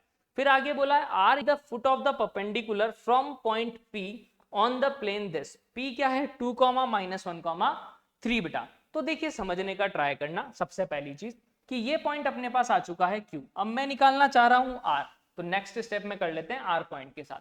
तो भाई कैसे निकालते थे foot of perpendicular, x minus x1 upon a, y minus y1 upon b, formula equals to z minus z1 upon c equal to minus ax1, जो प्लेन की इक्वेशन है उसमें पॉइंट पुट करते थे बेटा, cz1 plus D upon a square plus b square plus c square, इसी से निकालते थे। यानी कि x माइनस x1 क्या है, एक पॉइंट है अपने पास जो दे रखा था p पॉइंट, p पॉइंट क्या है 2, तो 2 लिख दिया। a कितना है बेटा डायरेक्शन, नहीं इसका डायरेक्शन का 2 है बेटा, y माइनस y1 यानी प्लस 1 अपॉन कितना है 1, और z माइनस z1 यानी 3 अपॉन c कितना है बेटा माइनस का 2, यानी माइनस का ax1। अब इसमें पॉइंट पुट करते हैं तो 2 into 2 minus 1 minus 2 into 3 minus का 6, इसको इधर लाया upon a square plus b square plus c square, यानी 2 का स्क्वायर प्लस 1 का स्क्वायर प्लस माइनस 2 का स्क्वायर यानी 4, है ना, ये भी 2 का स्क्वायर, ठीक है बेटा। यानी अगर यहां से देखा जाए बेटा तो x minus 2 upon 2, y plus 1 upon 1 और z माइनस 3। देखो ये थोड़ा सा लेंदी और कैलकुलेटिव क्वेश्चन है ना बेटा। 2 2 जा 4 हो गया, 4 माइनस का 6 माइनस का 6 माइनस 12 माइनस 12 और माइनस 1 कितना हो जाएगा माइनस 13 प्लस 4 यानी minus 9 minus minus plus 9, 9 upon 9 यानी 1। यानी x की वैल्यू कितनी आ गई बेटा 2 इंटू 1 प्लस 2 यानी 4 आ गई, y की वैल्यू 1 माइनस 1 यानी 0 आ गई, ये माइनस 2 प्लस 3 यानी कितना आ जाएगा बेटा 1। क्लियर। यानी 4, 0 और 1 ये अपने पास पॉइंट आ चुका है बेटा क्या R। क्लियर, तो ये अपने पास R पॉइंट निकल चुका है। अब मुझे क्या निकालना है, तो आइए क्वेश्चन पे बात करते हैं। मुझे क्या निकालना, length of the line segment PQ। सबसे पहले तो भाई PQ की लेंथ, P दे रखा है, Q दे रखा है, P ये रहा, Q ये रहा, कैसे निकालेंगे लेंथ बताइए। तो भाई x2 माइनस x1 का होल स्क्वायर, 2 माइनस 7 9 का स्क्वायर 81, फिर -1 -8 यानी फिर से 81, फिर 3 + 6 यानी वापस से 81, यानी कि 81 बाहर आ जाएगा, √3 आ जाएगा। क्लियर, तो यानी पहला ऑप्शन 81 √3 आ रहा है। यहाँ पर अपन को बोल रखा है 9 √3। अच्छा मैंने कुछ घपला किया क्या, हाँ भाई 81 का रूट कितना बाहर निकलेगा, 9 √3, बिल्कुल सही है, डायरेक्टली देख सकते हैं। हाँ 81 √3 मतलब ए ऑप्शन तो अपना करेक्ट है। चलो लेंथ ऑफ क्यू आर की बात कर लेते हैं, 15 आ रहा है या नहीं आ रहा। तो भाई क्यू पॉइंट तो है -7, -8, -6, आर पॉइंट था 4, 0, 1। आर पॉइंट क्या है बेटा 4, 0, 1। तो डिस्टेंस निकाल लेते हैं, तो ऑब्वियस है 4 और 7 यानी 120, 1 हो जाएगा, 11 का स्क्वायर, 0 + 8 यानी 64 हो जाएगा बेटा, और 6 और 1 7 का स्क्वायर 49 हो जाएगा, यानी 121। ठीक है, 60 और 40 तो 10, 100, 113, 113 प्लस कितना हो जाएगा 200, कितना 44, नहीं नहीं 34। क्लियर, ये आ रहा है √234, यानी कि अपने पास तो बोल रहा है 15, तो ऐसा तो नहीं है भाई, तो ये तो गलत हो गया। फिर कह रहा है एरिया ऑफ ट्राइंगल PQR, चलिए देख लेते हैं। अपन के पास तीनों पॉइंट आ रखे हैं बेटा, नहीं तीनों पॉइंट आ रखे हैं PQR। P क्या है बेटा 2, -1, 3। Q पॉइंट अपने पास दे रखा था -7, 8, -6 निकाला था अभी अपन ने, और 4, 0, 1 ये है तीसरा पॉइंट। अपन ने दो डिस्टेंस भी निकाली, एक आई है 9 √3 बेटा, नहीं क्या आ रही है 9 √3, मतलब रूट कितना 243, कितना आ रहा है बेटा √243। किसकी वैल्यू आई है PQ की, ठीक है। इसकी वैल्यू आ रही है √234, किसकी P नहीं QR की √234, ये अपन ने लिख लिया। अब अपन को चाहिए भाई PR, एरिया निकालना अपन को। तो मैंने देखा यार PR का क्या आ रहा है लेंथ, 4 - 2, 2 का स्क्वायर कितना होगा बेटा 4, 0 - 1 1, 4 1 5 और 4 9 यानी 9। तो अगर आप खुद देखो इसका स्क्वायर प्लस इसका स्क्वायर, क्या इसका स्क्वायर बन रहा है, हाँ सर 234 + 9, ऑब्जर्वेशन देखनी पड़ेगी, 234 + 9 243 हो रहा है, हाँ बिल्कुल। मतलब सर ये तो राइट एंगल ट्राइंगल हो गया कि भाई हाइपोटेनियस का स्क्वायर इक्वल टू परपेंडिकुलर का स्क्वायर प्लस बेस का स्क्वायर। तो एरिया क्या आएगा, half into base into height, यानी √9 इंटू √234, √9 मतलब 3/2 इंटू √234। क्लियर, यानी कि भाई अपने पास अगर देखें तो ये वाला ऑप्शन बिल्कुल करेक्ट आ गया। अब मुझे निकालना है this cos inverse area of PQ और PR के बीच में एंगल। तो देखो भाई PQ है और PR है, इसके बीच में मुझे क्या चाहिए एंगल, तो मैं हाफ AB sin थीटा लिख दूं। एरिया क्या होता था half AB sin theta equal to कितना है 3/2 √234, ऐसा लिख सकता हूं। A कितना है 243, यहां पर AB मेरे को किसके बीच में निकालना है, चलो पहले एक बार चेक कर लेते हैं। मुझे निकालना है PQ एंड PR, है ना बेटा, ये PQ है एंड PR है अपने पास, नहीं उसी के बीच में एरिया निकालना है। तो अपन क्या करेंगे A और B लिखेंगे, 2 से 2 तो कैंसिल आउट, तो साइन थीटा की जो वैल्यू आएगी वो 3√234 आएगी, A और B आएगा यानी 3 आएगा और रूट कितना आएगा 243 आएगा, 3 से 3 तो कैंसिल आउट हो जाएगा। ये आया साइन थीटा। मुझे कॉस थीटा चाहिए। कॉस थीटा क्या होता है, ये है परपेंडिकुलर, नहीं क्या है वे, अगर मैं इसको अरे यार डायरेक्ट भी निकाल सकते थे बेटा, ये थीटा है ये 90 डिग्री है बेटा, है ना, तो परपेंडिकुलर बाय हाइपोटेनियस, कॉस क्या होगा बेस बाय हाइपोटेनियस। क्लियर है या नहीं, तो डायरेक्टली वैल्यू निकाल रहे हो। तो अपने पास क्या आया देखिए, तो ये जो है इस तरह से तो नहीं दिख रहा, मतलब A और C अपना ऑप्शन क्या है बेटा करेक्ट है, ये वाला ऑप्शन सही नहीं है अपने पास। क्लियर हो जाना चाहिए, क्योंकि 1/2√3 अपने पास नहीं बन रहा है, यहां से निकालेंगे तब भी नहीं आएगा, 1 - cos स्क्वायर थीटा नहीं 243 की टर्म्स में आएगा। क्लियर, चलिए आगे बात कर लेते हैं अब नेक्स्ट क्वेश्चन की। नेक्स्ट क्वेश्चन क्या है, let n denote the set of all natural number and z denote the set of all integer, consider the function this defined by this। तो देखिए बेटा क्वेश्चन थोड़ा सा अच्छा है, आपको पता होना चाहिए 1 किसे कहते हैं, ऑन टू किसे कहते हैं। क्या बोला है fn = n + 1/2 4n - n/2 if n is odd if n is even। तो देखिए एनसीईआरटी में भी इस टाइप के क्वेश्चन होते हैं n+1/2 वाले, ये थोड़ा सा टिपिकल है, यहाँ एफ ऑफ जी और जी ऑफ एफ भी दे दिया, लेकिन इमेजिनेशन वैसी ही लगेगी। सबसे पहला काम क्या करते हैं, ये ब्रेकेज फंक्शंस हैं बेटा, तो इनमें नंबर डाल के देखते हैं। तो n+1/2, अगर n ऑड डाला, ऑड नंबर क्या होते हैं, जैसे एग्जांपल के लिए अगर मैं समझाऊं, n अगर मैंने ऑड नंबर रखा, यहाँ 1 रखा, समझ रहे हो, तो कितना आएगा 1 + 1/2, यानी 1 ही आएगा, 2/2। अगर यहाँ 3 रखा, 3 + 1 4/2, यानी 2 आएगा, तो 3 पे क्या आ रहा है बेटा 2, क्लियर।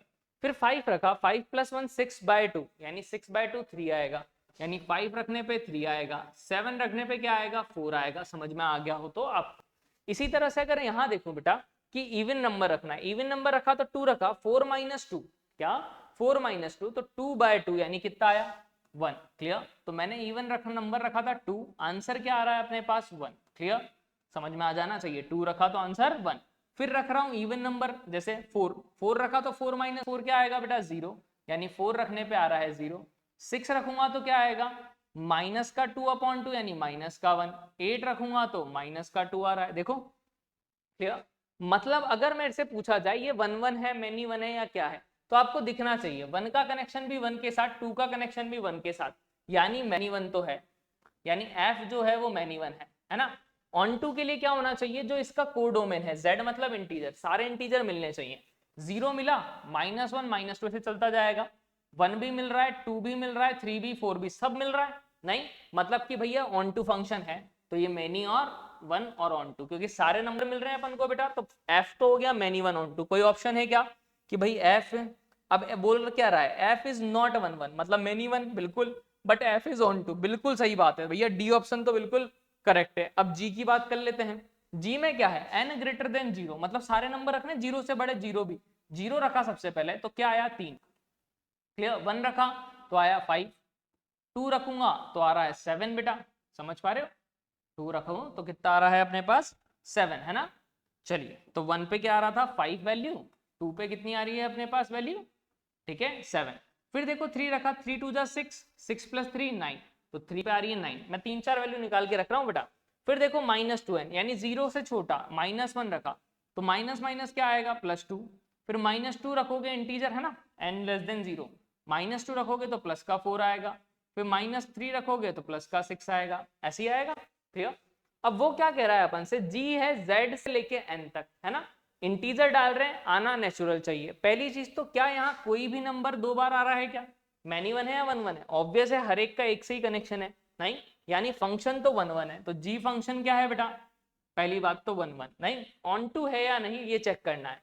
तो देखो बेटा कि यहाँ कहीं भी 0 आउटपुट मिला क्या, नहीं, 1 भी आउटपुट नहीं मिला, अच्छा 0 तो चाहिए भी नहीं है, नेचुरल नंबर चाहिए कोडो में, तो 1 मिल रहा है क्या किसी में आउटपुट, नहीं 1 कभी नहीं मिल रहा, मतलब कि ये ऑन टू तो नहीं है, ये क्या है इनटू, क्लियर, क्योंकि 1 आउटपुट कहीं भी नहीं मिल रहा है, मतलब ये मुझे समझ में आ जाना चाहिए कि जी 1 1 तो है, ऑन टू नहीं है, इनटू है, मतलब ये ऑप्शन तो करेक्ट नहीं है। अब बात करना है जी ऑफ एफ की, किसकी बेटा, तो देखिए इसको निकालने के 2 3 तरीके होते हैं, लेकिन हम सबसे इजीएस्ट वे में खेलेंगे, नहीं तो आप समझने का ट्राई करना भाई। सबसे पहले मैं जी ऑफ एफ की बात करता हूं, नहीं तो इसका मतलब क्या है, जी के अंदर एफ एक्स, ऐसा ही होता था इसका मतलब एफ में इनपुट डलेगा, क्या एफ में इनपुट डलेगा और आउटपुट एफ का निकलेगा, फिर जी में डलेगा, क्लियर। एफ का इनपुट क्या है बेटा, अगर ध्यान से देखो तो पहले 1 इनपुट था, आउटपुट भी 1 था, इसका अगर इनपुट 1 डाला तो आंसर क्या निकला 5, क्लियर, इसका 1 डाला फिर 5 निकला, यहाँ इनपुट डाला 3, क्लियर, आउटपुट निकला 2, इसमें जब 2 इनपुट डाला तो आउटपुट निकला 7, क्लियर। फिर देखा बेटा क्या अपन ने 5 डाला तो 5 रखा तो निकला 3, 3 अगर यहाँ रखा तो क्या निकला था 9, क्लियर है या नहीं। इसी तरह से अगर नीचे वाले देख लूं, 2 रखा तो 1 आया, 1 रखा तो क्या आया बेटा 5, क्लियर, 1 रखा तो 5, ऐसे यहाँ रखा 4, निकला क्या था 0, 4 रखा 0 निकला, 0 रखा तो 3 निकला, क्लियर। यहाँ 1 डालने पे 5 आउटपुट आया, 2 डालने पे भी क्या आया 5, नहीं क्या मैनी 1 है, बिल्कुल एक ही आउटपुट इनपुट के लिए 2 आउटपुट आ रहे हैं, मतलब क्या है बेटा मैनी 1, नहीं सॉरी एक इनपुट के लिए 2 आउटपुट, उल्टा बोल गया, 2 इनपुट के लिए क्या आ रहा है सेम आउटपुट, यानी कि क्या है बेटा मैनी 1। तो मतलब मुझे एक चीज समझ में आया, जी ऑफ एफ इज नॉट 1 1, ये तो बिल्कुल सही बात है। अब वो कह रहा है कि भैया नॉट ऑन टू, तो आप खुद सोचो यार कि 5 7 9 5 3 ऐसे नंबर मिल रहे हैं, कहीं भी 1 2 3 तो मिल नहीं रहा, मतलब सारे नंबर तो मिलेंगे नहीं, मतलब ऑब्वियस है नॉट ऑन टू है, बिल्कुल ए ऑप्शन क्या है अपना करेक्ट है। क्लियर। अब एफ ऑफ जी की सेम बात कर लेंगे। एफ ऑफ जी की अगर बात करूं तो अब क्या आएगा बेटा, एफ ऑफ जी एक्स, मतलब इनपुट में अब जी के डालेंगे तो पहले 0 डाला, क्या निकला 3, 3 का कनेक्शन है 2 के साथ तो 0 3 2 आया। क्लियर। फिर 1 है, फिर 5 है, 5 के साथ क्या आएगा 3। क्लियर। फिर क्या डाला बेटा 2 7, 7 डाला तो क्या आया 4। क्लियर। इसी तरह नेगेटिव वाला लेते हैं, -1 डाला 2 आया, 2 रखने पे आया 1, फिर रखा अपन ने -2, 4 आया, 4 रखने पे आया 0, नहीं फिर ऐसे ही रखा -3, 6 आया, 6 रखने पे वैल्यू आई -1। तो क्या सारे डिफरेंट मिल रहे हैं? तो बिल्कुल ये 1 1 होना चाहिए, लेकिन इसने तो बोल दिया नॉट 1 1, ये तो गलत बात है। यहाँ सबकी एक एक इमेज आ रही है, कोई के भी दो इनपुट के लिए सेम आउटपुट नहीं है, मतलब कि भैया ये तो 1 1 है और नॉट 1 1 तो नहीं है, मतलब कि अपना ऑप्शन ए और डी क्या है करेक्ट है। क्लियर। तो ये इजी क्वेश्चन है, लेकिन आपको लॉजिकली सोचने पड़ेंगे बेटा, ऐसे क्वेश्चंस को डायरेक्टली हम कर सकते हैं। नेक्स्ट है बेटा कॉम्प्लेक्स नंबर का बड़ा इजी सा क्वेश्चन, आइए देखते हैं क्या कहना चाह रहा है। Let R denote the set of all real numbers, let z1 equal to 1 plus 2 iota and z2 equals to 3 iota be the two complex number where I equals to root -1, let s equals to this। नहीं, अब देखिए बेटा जब भी mod दिख जाए, क्या दिख जाए मॉड, मेरे माइंड में एक ही चीज आती है कि यार ये x plus iota y minus का z1 है, समझ पा रहे हो?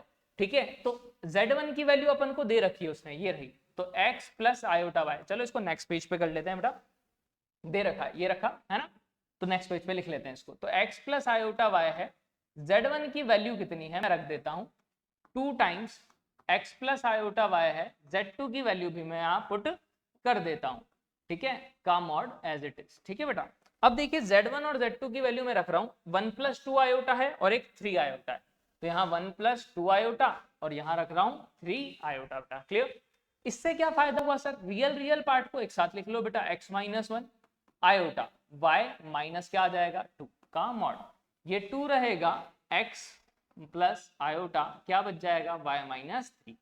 अब भाई मुझे पता है यार x प्लस आयोटा y का मॉडुलस कैसे निकालते हैं, रूट ए स्क्वायर प्लस बी स्क्वायर, अगर a प्लस आयोटा बी है तो, यानी कि इसका मॉडुलस अगर निकालूं तो x माइनस 1 का स्क्वायर प्लस y माइनस 2 का स्क्वायर का रूट, इसका मॉडुलस निकालूं तो 2 रूट क्या आएगा x square plus y minus 3 का होल स्क्वायर, दोनों तरफ स्क्वायर कर दूं तो क्या आएगा x square minus 2x plus 1 y square minus 4y plus 4 a minus b का होल स्क्वायर बेटा, 2 का स्क्वायर हो गया 4, ये x square plus y square minus 2 3 6y, 3 का स्क्वायर 9 बेटा।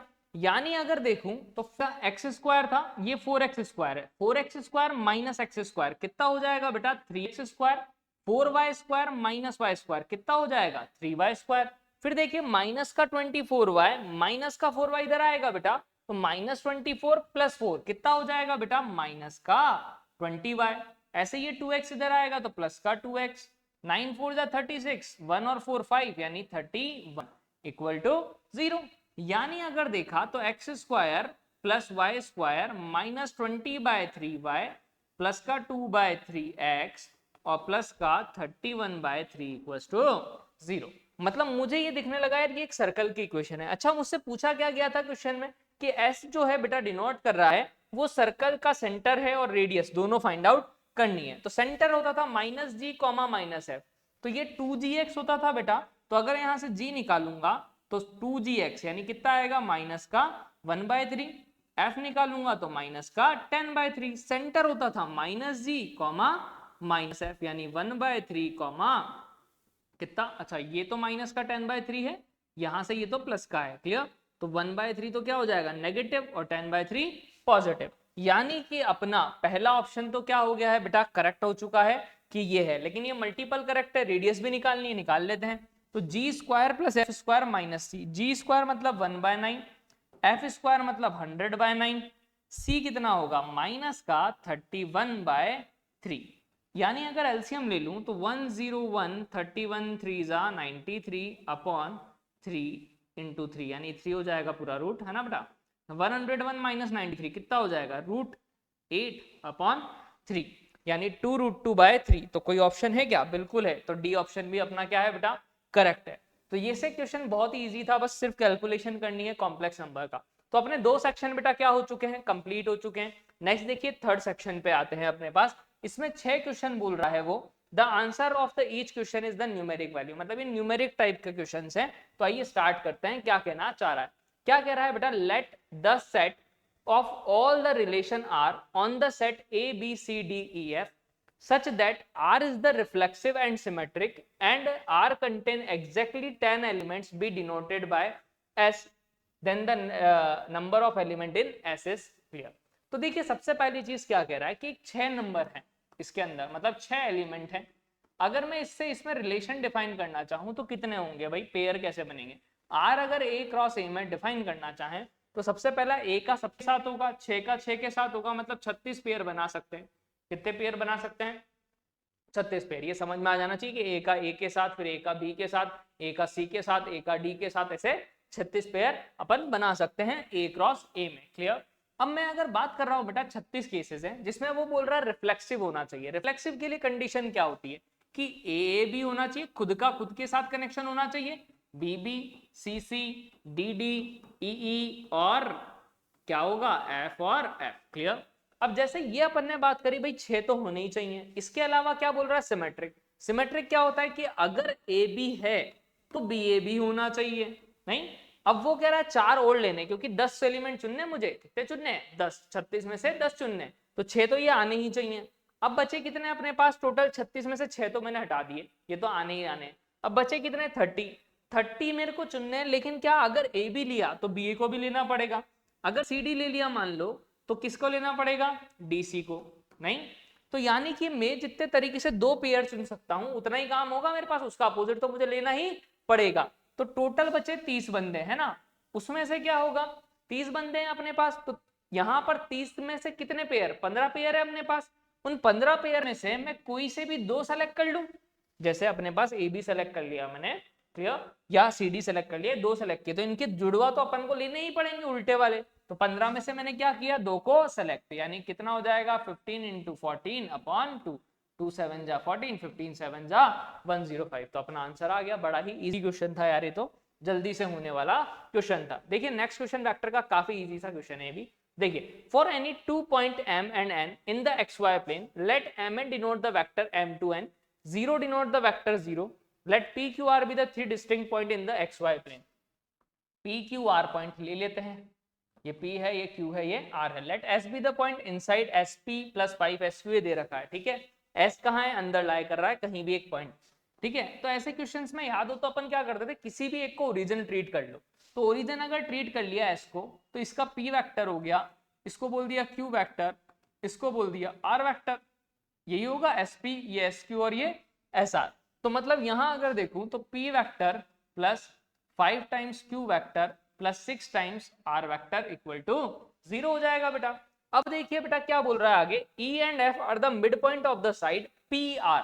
pr का मिड पॉइंट है e। मिड पॉइंट कैसे निकालते थे, दोनों का सम बाय 2। क्लियर। f किसका है बेटा, qr का, यानी q plus r by 2। Clear.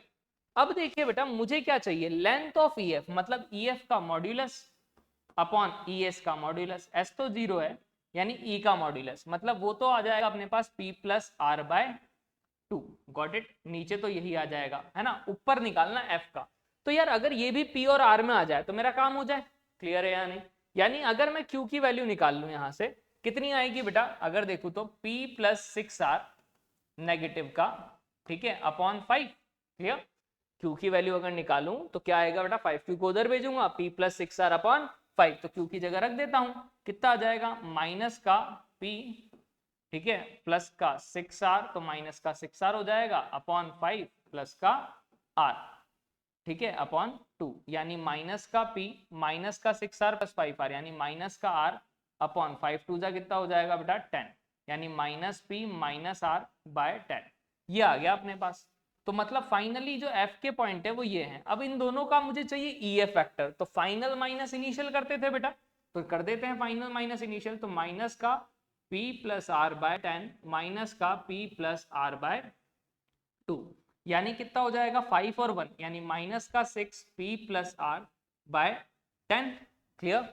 यही हो जाना चाहिए। यानी कि अगर देखें तो इसका मॉड्यूलस EF का तो आ रहा है दिस, क्या 6 times P plus R, negative का आ रहा है तो मॉड्यूलस लेंगे तो positive, upon P plus R upon 2, यानी कि इससे ये कैंसिल आउट, नहीं 2 से ये 5 टाइम कैंसिल आउट हो जाएगा, 6 अपॉन 5 यानी आंसर इज 1 पॉइंट कितना, 5 1 जा 5, 5 2 जा 10, यानी 1.2 इज अपना आंसर। तो देखिए कितना इजी सा क्वेश्चन था बेटा, किसी को भी किसी की टर्म्स में भी कन्वर्ट करके आप निकाल सकते हैं ओरिजिन मान के। तो ऐसे क्वेश्चन काफी इजी होते हैं। देखिए नेक्स्ट क्वेश्चन क्या कह रहा है, let S be the set of all 7 digit number that can be form using zero the digit 0 1 2 for the example 2 2 1 0 2 2 ऐसे दे रखा है अपन को। वो क्या कह रहा है, 0 1 और 2 से 7 डिजिट का नंबर बताना है, जबकि पहली डिजिट 0 नहीं होनी चाहिए, तो 7 डिजिट बनेगी नहीं, ऑब्वियस ही चीज है। Then the number of the element in X in S such that at least one of the digit 0 and 1 appear exactly twice। क्या मतलब है बेटा कि कम से कम क्या है, exactly twice बार या तो 0 आ रहा है या 1 आ रहा है। तो अपन कैसे निकालें, तो भाई मान लेते हैं कि 0 क्या आ रहा है twice, नहीं पहला केस, दूसरा क्या मान लेते हैं 1 क्या आ रहा है twice बार, या फिर हो सकता है 0 एंड 1 दोनों ही क्या आ रहे हो दो दो बार। क्लियर, तीनों के केस निकाल लेते हैं। 0 अगर ट्वाइस बार आ रहा है तो कैसे आएगा भाई, 7 डिजिट का नंबर है, समझने का ट्राई करना, 1 2 3 4, ठीक है हो गए 7। अब भाई मुझे 0 चाहिए 2 बार, तो क्या मैं पहली प्लेस पे 0 भर सकता हूं क्या, नहीं, ऑब्वियस ही चीज है मैं नहीं भर सकता, नहीं। तो मेरे पास कितनी प्लेसेस है, 6 प्लेसेस, 1 2 3 4 5 6। इन 6 प्लेसेस में से कोई सी भी 2 प्लेसेस सेलेक्ट करी, वहां बैठाया, उसका एक ही तरीका होगा 0 और 0 को फिल करने का। मान लो मैंने 0 यहां और यहां भर दिया, नहीं, अब बची कितनी प्लेस, 1 2 3 4 5, 5 प्लेसेस बची। यहाँ पे या तो 1 भरोगे या 2 भरोगे, तो इसको भरने के 2 तरीके, इसको भी 2 तरीके, इसको भी 2 तरीके, इसको भी 2 तरीके, इसको भी 2 तरीके, यानी 2 की पावर 5। ठीक है बेटा, यानी कितना आ गया 6c2, यानी 6 इंटू 5 अपॉन 2, 2 की पावर 5 32, 16, 5 6 जा 30, 16 यानी कि 480। ठीक है बेटा, इसी तरह से अगर एक ट्वाइस बार आ रहा है तो क्या हो सकता है बेटा, खुद सोच के देखिए कि 1 ट्वाइस बार आ रहा है ना बेटा, 1 2 3 4 5, ठीक है ये है। अब भाई 0 भी आ रहा होगा इसमें कहीं ना कहीं, हो सकता है।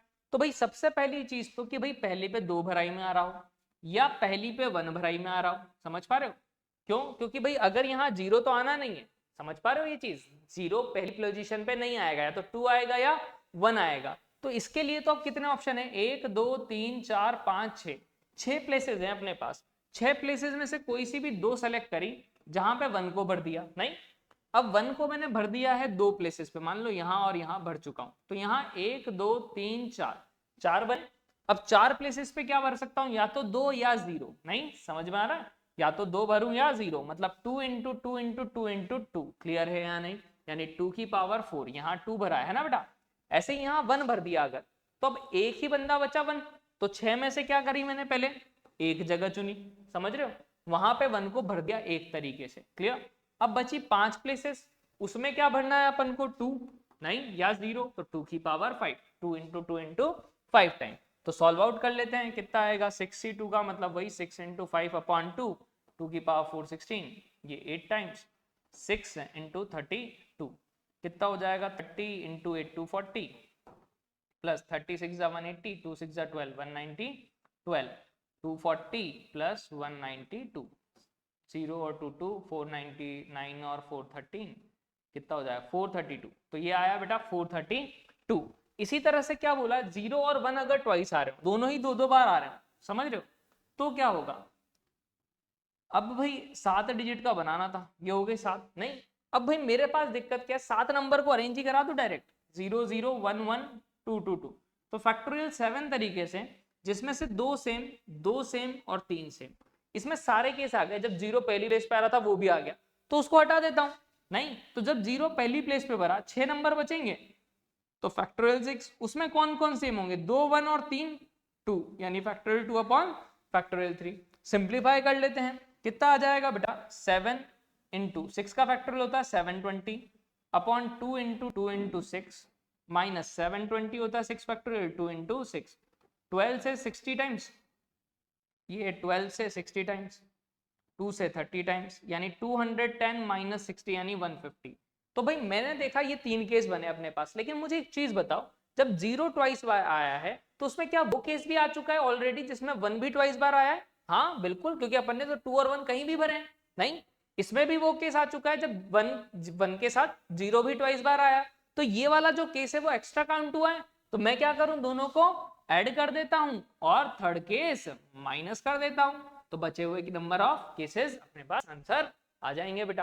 क्लियर? तो इस तरह से हम इस क्वेश्चन को कर सकते हैं। नेक्स्ट देखिए भाई इंटीग्रेशन का क्वेश्चन।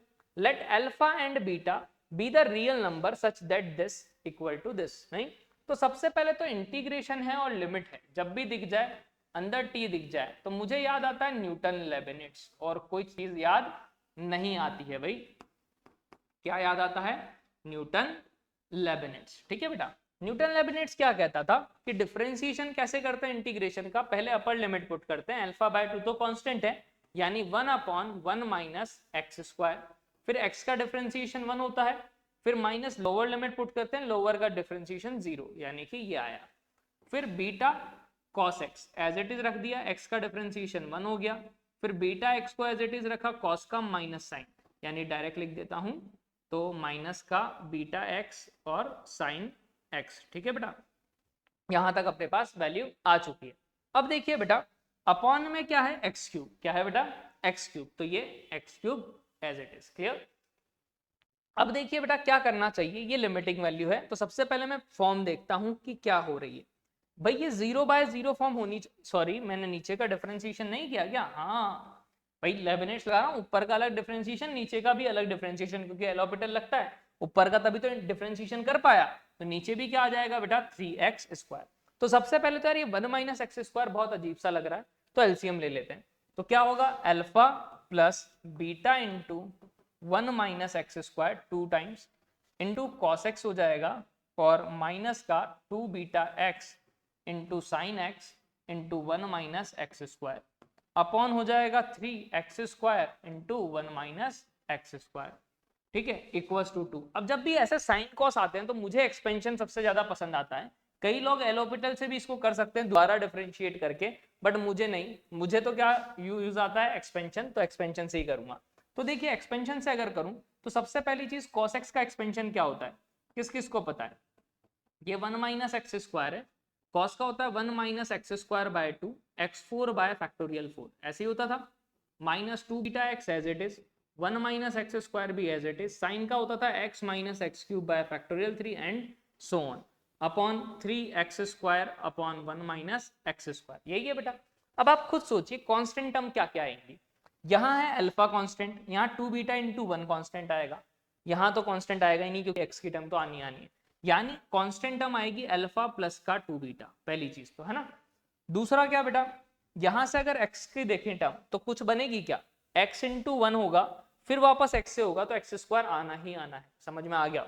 इसको भी अगर मैं देखो थोड़ा सा और सॉल्व कर लेता हूं इजीली, तो देखो आपको भी दिखने लगेगा यहाँ पे ये 2 बीटा था बेटा, x into 1 minus x square यानी x माइनस एक्स क्यूब, ऐसा लिख दू ताकि थोड़ा इजी पड़े कैलकुलेशन, है ना बेटा। अब आप समझने का ट्राई करना, ये तो आ गई। अब 2 बीटा इंटू एक्स स्क्वायर यानी एक्स स्क्वायर आएगा अपने पास, तो उसके साथ क्या आएगा बेटा 1 इंटू माइनस 2 बीटा यानी माइनस 2 बीटा, समझ में आया हो तो। यहाँ भी एक एक्स स्क्वायर है, ये 1 के साथ होगा, किसके साथ होगा, तो माइनस का 1 बाय फैक्टोरियल 2 आएगा बेटा इंटू 2 बीटा यानी कि माइनस का 2 बीटा अपॉन कितना हो जाएगा बेटा 2। क्लियर? अच्छा, फिर यहां से अगर देखो एक्स स्क्वायर बनेगा क्या, x into x x square बनेगा माइनस का 2 बीटा, ये सारा टर्म किसके साथ आएगा, एक्स स्क्वायर के साथ। मैंने थोड़ा सा कैलकुलेशन फास्ट किया है बेटा, आप लोगों को क्या करना है, एक्स स्क्वायर का कोफिशिएंट देखो मल्टीप्लाई करके जहां जहां आ रहा है वो यही टर्म बनेगी। क्लियर?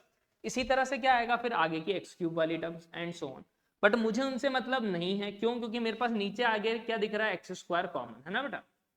तो यहां से अगर देखो कि एक्स स्क्वायर से एक्स स्क्वायर कैंसिल आउट होना चाहिए बेटा, तो यानी ये अल्फा प्लस 2 बीटा मस्ट भी क्या होना चाहिए, 0। क्लियर?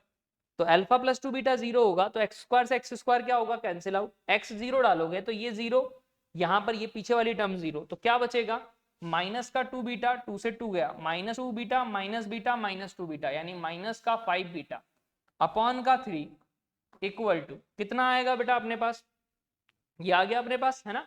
अच्छा, अल्फा बाय 2 लिया था मैंने, एक मिस कर दी मैंने चीज बेटा, यहाँ एलसीएम लिया तो अपॉन में 2 भी तो आएगा, बिल्कुल। तो यहाँ पे कितना आएगा 2 इंटू 3, किसके वैल्यू दे रखी है इक्वल बेटा 2 के, तो यानी 2।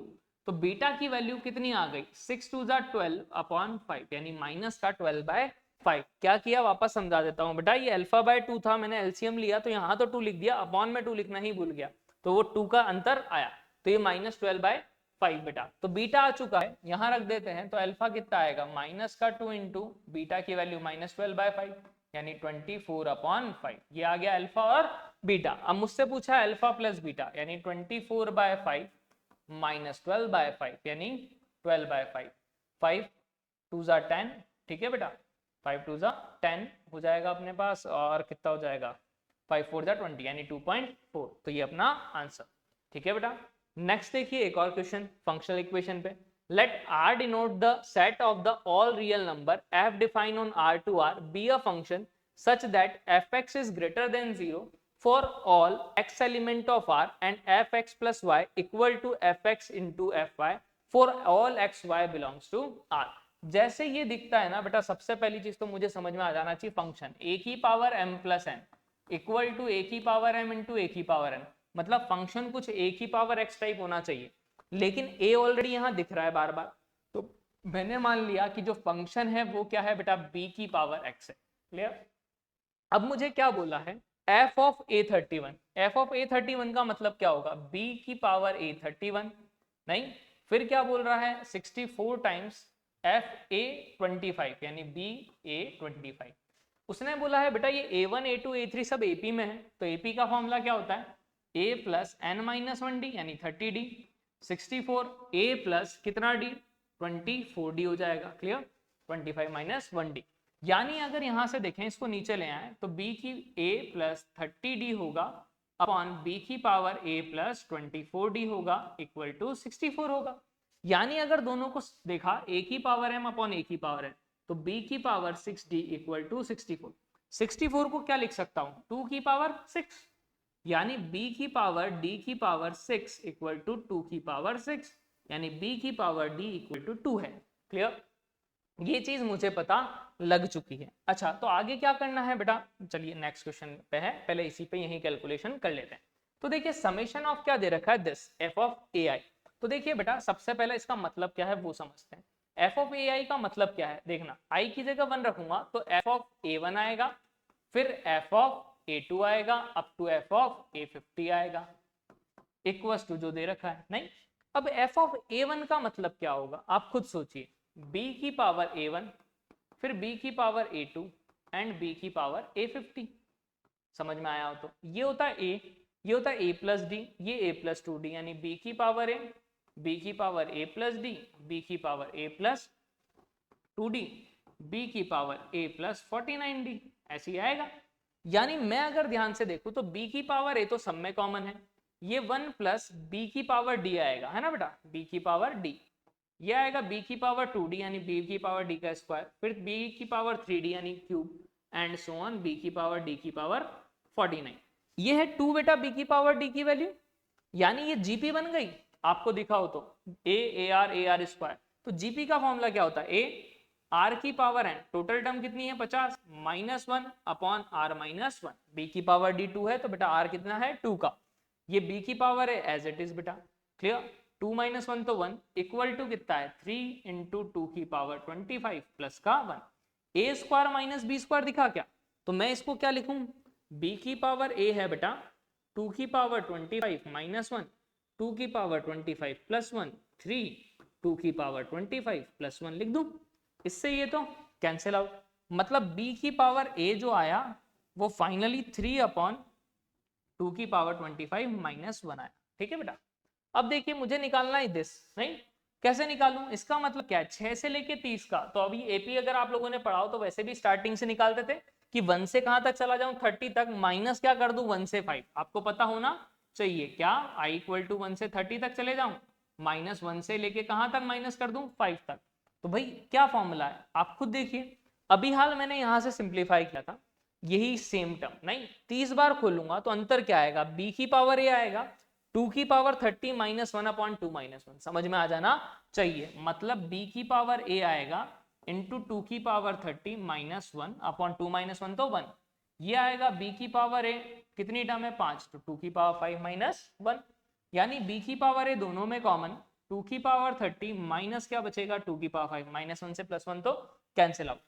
अगर b की पावर a की वैल्यू रख दूं तो 3 अपॉन 2 की पावर 25 माइनस 1, 2 की पावर 5 कॉमन ले लूं बेटा तो 2 की पावर 25 माइनस 1, इससे ये कैंसिल आउट, यानी 32 इंटू 3 यानी कितना हो जाएगा 96।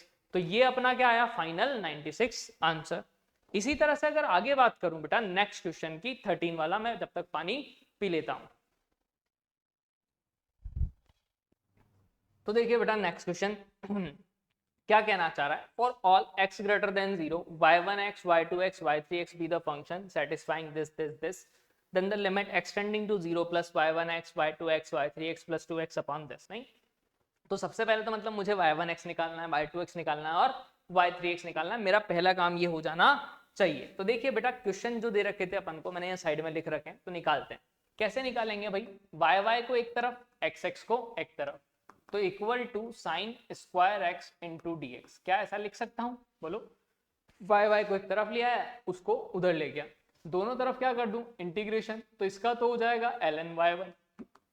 साइन स्क्वायर एक्स का इंटीग्रेशन कैसे करते थे, इसको लिखते थे बेटा 1 minus cos 2x upon 2, clear. यानी कि अगर यहां से देखें तो ये तो ln y1 हो गया, 1/2 का क्या होगा बेटा x/2, कॉस का क्या होता है sin x, पॉजिटिव का इंटीग्रेशन अपॉन 2, यानी sin 2x अपॉन कितना हो जाएगा 4, ये x/2 प्लस का c, क्लियर। x/2 1/2 का तो x/2 हुआ बेटा, 1/2 as it is, cos 2x का क्या हो गया sin 2x अपॉन 2, यानी 2 2 कितना हो गया 4। अब अगर यहां से देखें ये पता लग गया, फिर साथ में बोला y ऑफ 1 इक्वल टू 5, नहीं, यानी कि अगर मैं x की जगह 1 रखूं, ठीक है, तो y1 की वैल्यू 5 है, तो रख के देख लेते हैं, ln 5 x की जगह 1 रखा माइनस का sin 2 अपॉन 4 प्लस का c, यानी c की वैल्यू आ रही है ln 5 माइनस का हाफ प्लस का sin 2/4, क्लियर। यानी फाइनली जो फंक्शन आएगा ln y1, तो y1 अगर निकालो तो e की पावर में पूरा आ जाएगा x/2 माइनस का sin 2x अपॉन 4 प्लस का c, यानी ln 5 माइनस का हाफ प्लस का sin 2 अपॉन 4, ठीक है बेटा, ये अपने पास आ चुका है। सिमिलरली इसी की तरह से सेम टू सेम किसका निकाल रहा हूं, दूसरी वैल्यू। अगर मैं देखूं यहाँ दूसरा फंक्शन है क्या चीज अपने पास, ठीक है, तो यहाँ पर क्या अंतर आएगा, dy2 अपॉन y2 आएगा equals to cos square x. cos square x को क्या लिखते थे बेटा 1 प्लस cos 2x/2, आपको समझ में आ जाना चाहिए बेटा, क्या लिखते थे 1 plus cos 2x upon 2, clear dx। तो यहां से अगर मैं देखूं तो ये ln y2 आएगा इक्वल टू वही x/2, क्लियर, cos का वही क्या आएगा बेटा sin, तो sin 2x/2 पॉजिटिव का प्लस का c, 2 भी एक और आएगा तो 4 हो जाएगा, क्लियर बेटा। यानी यहां से अगर मैं देखूं, अब उसने बोला y1 की वैल्यू कितनी है 1/3, यानी कि ln 1/3 equal to 1/2 plus sin 2 upon 4 plus c, यानी c की वैल्यू ये माइनस ln 3 हो जाएगा क्या, 3 की पावर -1 है तो बेटा माइनस ln 3 माइनस का हाफ माइनस का sin 2/4, क्लियर। यानी अगर मैं y2 आपसे पूछूं तो आप क्या बोलोगे, e की पावर नहीं, पूरा का पूरा टर्म यानी x/2 plus sin 2x/4, c की value minus ln 3 minus half minus का sin 2/4, ये आ गई y2 की वैल्यू, ठीक है बेटा। इसी तरह y3 निकालना है, तो y3 तो बड़ा इजी है, यही निकाल देते हैं।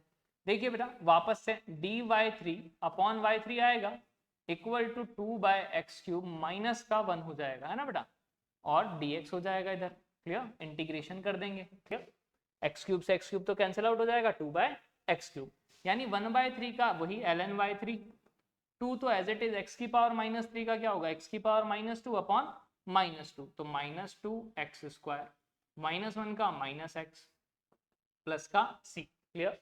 ये 2 से 2 क्या हो जाएगा कैंसिल आउट, यानी कि अगर देखा जाए यहां दे रखा है 1 रखना है x की जगह, तो कितना हो जाएगा बेटा माइनस का 1 माइनस का 1 प्लस का c ln कितना 3/5, क्लियर। यानी अगर यहां से देखें तो c की जो वैल्यू आ रही है वो आ रही है ln 3 minus ln 5, minus ln ही 1 होगा, 1 1 1 कितना हो जाएगा 3, क्लियर बेटा? तो ये अपने पास क्या आ गई वैल्यू, एक बार फिर से चेकआउट कर लेते हैं, कुछ कैलकुलेशन एरर तो नहीं हुई। एक्स की पावर -3 का -3 + 1 -2 आएगा नीचे, अपॉन -2 आएगा, बिल्कुल कैंसिल आउट हो जाएगा, यही आया। ठीक है, तो यानी ये अपने पास आया। तो यानी यहाँ से y3 अगर निकालूं बेटा तो डायरेक्ट क्या होगा, e की पावर में ये पूरी टर्मिनोलॉजी, तो e की पावर -1/x² माइनस का x ln3 minus ln5 minus का 3, ये आया। नहीं, अब अपन से क्या पूछा था क्वेश्चन में, क्वेश्चन में पूछा गया है y1 into y2 into y3, नहीं मतलब तीनों का मल्टीप्लीकेशन। तो y1 y2 y3 अगर निकालूं बेटा तो e की पावर x/2 है ना, माइनस का sin 2x/4 प्लस का ln5 माइनस का हाफ प्लस का sin 2/4, ये तो है एक, है ना। मल्टीप्लाई में पावर ऐड होंगी बेटा, यानी इसमें क्या होगा बेटा, x/2 ऐड होगा, sin 2x/4 माइनस का ln3 माइनस का हाफ माइनस का sin 2/4, ठीक है बेटा, और फिर माइनस का 1/x² माइनस का x प्लस का ln3 माइनस का ln5 माइनस का 3 बेटा। नहीं, यहाँ मिस्टेक हो गई क्या, हाँ यहाँ मिस्टेक हो गई, एक बार देखो कैलकुलेशन, यहाँ -1 -2 होगा बेटा, यहाँ माइनस का 1 आएगा, नहीं तो -1 + 2 यानी प्लस का 1 बचेगा ना यहाँ, बिल्कुल यहाँ प्लस का क्या आएगा 1, तो मैंने यहाँ कैलकुलेशन थोड़ी सी एरर कर दी। ठीक है बेटा, तो ये +1 हो जाएगा। क्लियर? अब देखिए कुछ कैंसिल आउट हो रहा है या नहीं, ये चेकआउट करते हैं। इससे ये क्या हो गया, कैंसिल आउट, ln5 से ln5 भी कैंसिल आउट, ln3 से ln3 भी कैंसिल आउट, ठीक है, हाफ है -1 से +1 भी कैंसिल आउट, ठीक है, x/2 है और x/2 है, x हो गया, e की पावर x हो गया, है ना, x से x भी क्या हो गया, कैंसिल आउट, है ना बेटा, x से x भी क्या हो रहा है, कैंसिल आउट, ये x/2 और x कैंसिल आउट, क्या बचा, e की पावर -x², ये sin 2/4 से sin 2/4 भी कैंसिल आउट, तो मतलब e की पावर -1/x² आ रही है इसकी वैल्यू, यानी इसकी जगह मैं रख सकता हूं e की power -1/x² + 2x upon e की power 3x into sin x बेटा, लिमिट x टेंडिंग टू 0+। तो थोड़ा सा लेंथी क्वेश्चन था, अब देखिए बड़ा इजी हो गया। कैसे यार, ये तो ऑब्वियस है, sin x अपॉन x क्या होता है, 1 की तरफ जाता है, क्लियर, e की पावर 0 1 होता है, क्लियर, तो मैंने x से डिवाइड x से मल्टीप्लाई, इसके साथ अलग कर दूं तो e की पावर -1/x² अपॉन x + 2, नहीं ये तो हो जाएगा 1, क्लियर, x के साथ दोनों को अलग अलग कर दिया, ये कहाँ जाता है बेटा 0 की तरफ, तो 0 + 2 यानी आंसर इज 2, तो लिमिटिंग वैल्यू कितनी आ गई 2, बड़ा ही इजी था, लेकिन बस थोड़ा कैलकुलेटिव था बेटा निकालना इसको। ठीक है, चलिए आगे बात करते हैं नेक्स्ट सेक्शन की। नेक्स्ट सेक्शन में बेटा क्या है अपने पास, क्या हर एक क्वेश्चन जो है अपने पास, कितने क्वेश्चन है 3, नहीं वो भी कौन से हैं, मैचिंग वाले, नहीं, और कितने नंबर का है बेटा हर एक क्वेश्चन, बेटा 4 का, ठीक है, लिस्ट दे रखी है, अपन को मैचअप करने हैं बेटा। चलिए आगे बात करते हैं क्या कहना चाह रहा है। ठीक है, तो क्वेश्चन नंबर देखा जाए अपन ने 13 तक कर लिए थे ना, हाँ बिल्कुल, 14 15 16 3 क्वेश्चन अपने बचे हुए। तो देखिए 14, consider the following frequency distribution, नहीं फ्रीक्वेंसी डिस्ट्रीब्यूशन दे रखा है 4 और 5, 5 और f1, 8 और f2, 9 और 2, 6 और 1, 12 और 1 और 11 और 3। तो देखिए सबसे पहली चीज तो बेटा मैं बता दूं कि स्टैटिस्टिक्स का क्वेश्चन है, प्योरली कैलकुलेशन है, मैं आपको मेथड बता रहा हूँ, कैलकुलेशन आपसे खुद से कराऊंगा, ठीक है बेटा, तो थोड़ा सा आपको खुद को ट्राई करना पड़ेगा। तो सबसे पहले तो मेरे पास जो दे रखी है वैल्यू, उसके लिए मैं क्या करूं, तो सबसे पहला काम मैं टेबल बना लेता हूँ, 4 5, नहीं अब भाई असेंडिंग ऑर्डर में होना चाहिए, यानी 6 को पहले रखूंगा, फिर 8 9 10 और 12, 10 तो है ही नहीं, फिर 11 रखूंगा, फिर 12 रखूंगा, क्लियर बेटा, यानी कि अपने पास क्या होगा, 4 के लिए क्या वैल्यू है, फ्रीक्वेंसी 5, ठीक है बेटा, ये xi है, ये fi है, फिर क्या है अपने पास 5 के लिए f1 है, फिर कितनी है 6 के लिए 1 है, 8 के लिए f2 है, 9 के लिए 2 है, 11 के लिए 3 है और फिर 1 है, नहीं सबसे पहला काम मैंने ये कर लिया। अब देखिए मुझे क्या बोला गया है वो देखते हैं, suppose that the sum of the frequencies is 19, मतलब सारी फ्रीक्वेंसी का सम 19 है, मतलब 5 + f1 + f2 + 2 + 1 + 1 + 3 इक्वल टू कितना है बेटा अपने पास 19, क्लियर, यानी f1 + f2 अगर निकालूं, 5 और 2 7 और 1 8 9 9 और 3 12, यानी कि 7 बचा, क्लियर, यानी f1 + f2 कितना है 7। आगे क्या बोला है बेटा, and the median of this frequency distribution is 6। नहीं, मीडियन क्या आ रही है बेटा 6। मीडियन क्या होती थी बेटा अपने पास, तो मीडियन यहां पर आ रही है, नहीं क्या मीडियन अपने पास क्या आ रही है 6। ठीक है, आगे ले आया मैं क्वेश्चन को, चलिए वापस देखते हैं। तो मीडियन कितनी दे रखी है 6। For the given frequency distribution let alpha denote the mean deviation and beta denote the mean deviation about median, sigma square is the variance. मतलब मुझे तीन चीजें दी हैं। अल्फा क्या है, मीन डेविएशन, ठीक है, किसके अबाउट, मीन के अबाउट, किसके अबाउट, मीन के। दूसरा बोल रहा है बीटा, किसके अबाउट, मीडियन के। और तीसरा बोल रहा है भैया सिग्मा स्क्वायर जो है, नहीं वो क्या है बेटा अपने पास, वेरिएंस क्या है। तो अपन को सबकी वैल्यूज निकालनी है, ठीक है। तो भाई सबसे पहला काम क्या करते हैं, आइए उस पर बात करते हैं। तो मेरे को एक चीज पता लग चुकी है कि f1 प्लस f2 कितना है बेटा 7 है। दूसरी चीज मीडियन 6 है। नहीं, मीडियन कैसे निकालते थे बेटा अपन, अगर आप लोगों को पता हो तो मीडियन क्या होता था n/2।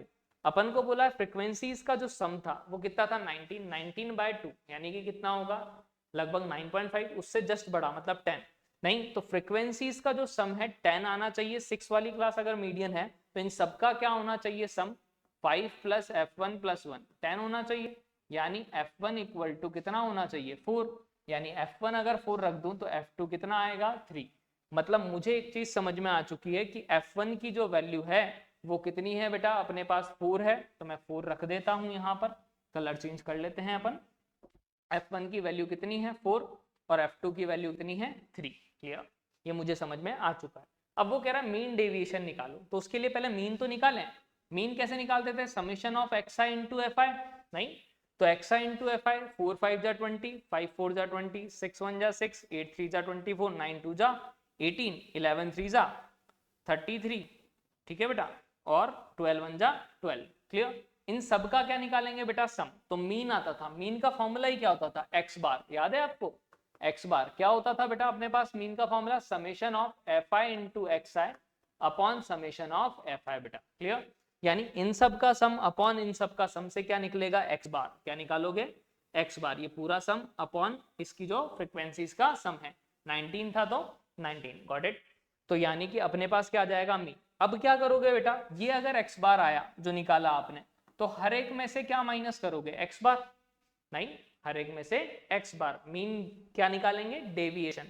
तो भाई मैं आपको बता भी देता हूं मीन डेविएशन का फॉर्मूला, ठीक है, इसी में बता रहा हूं। तो मीन डेविएशन क्या होगा बेटा, summation of F I X I minus X bar, नहीं upon summation of F I. इसी तरह अगर मीडियन का निकालना है तो F I X I minus median दे रखी है 6 अपॉन समेशन ऑफ एफ आई।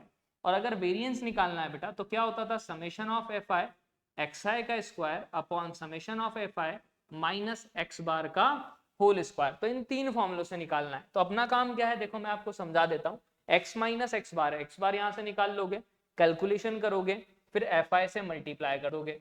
नहीं, सबका सम निकालना, एफ आई से डिवाइड करना, वो अल्फा आ जाएगा। बीटा निकालना है तो एक्स माइनस क्या निकालोगे 6 सब में से, फिर एफ आई से मल्टीप्लाई कर दोगे, उसको सम निकालोगे, फिर एफ आई से डिवाइड करोगे, फिर क्या निकालोगे बेटा एक्स आई का स्क्वायर, नहीं फिर F I into X I square. तो F I into X I square का सम निकालोगे, एफ आई से डिवाइड करोगे और माइनस एक्स बार का स्क्वायर कर दोगे बेटा। क्लियर, तो उससे क्या निकलेगा सिग्मा स्क्वायर, ये सिग्मा स्क्वायर, ये बीटा, ये अल्फा। अब जो सा ऑप्शन मैच करेगा वो अपना आंसर हो जाएगा। तो ये मैं आपके ऊपर छोड़ता हूँ बेटा, कैलकुलेशन है सिर्फ और सिर्फ। पहला ऑप्शन आप मैच कर सकते हो बड़ा इजीली कि f1 निकल चुका है 4, f2 3 निकल चुका है, डायरेक्ट आंसर आ जाएगा बेटा। क्लियर, लेकिन कैलकुलेशन आपको खुद को करनी पड़ेगी बेटा।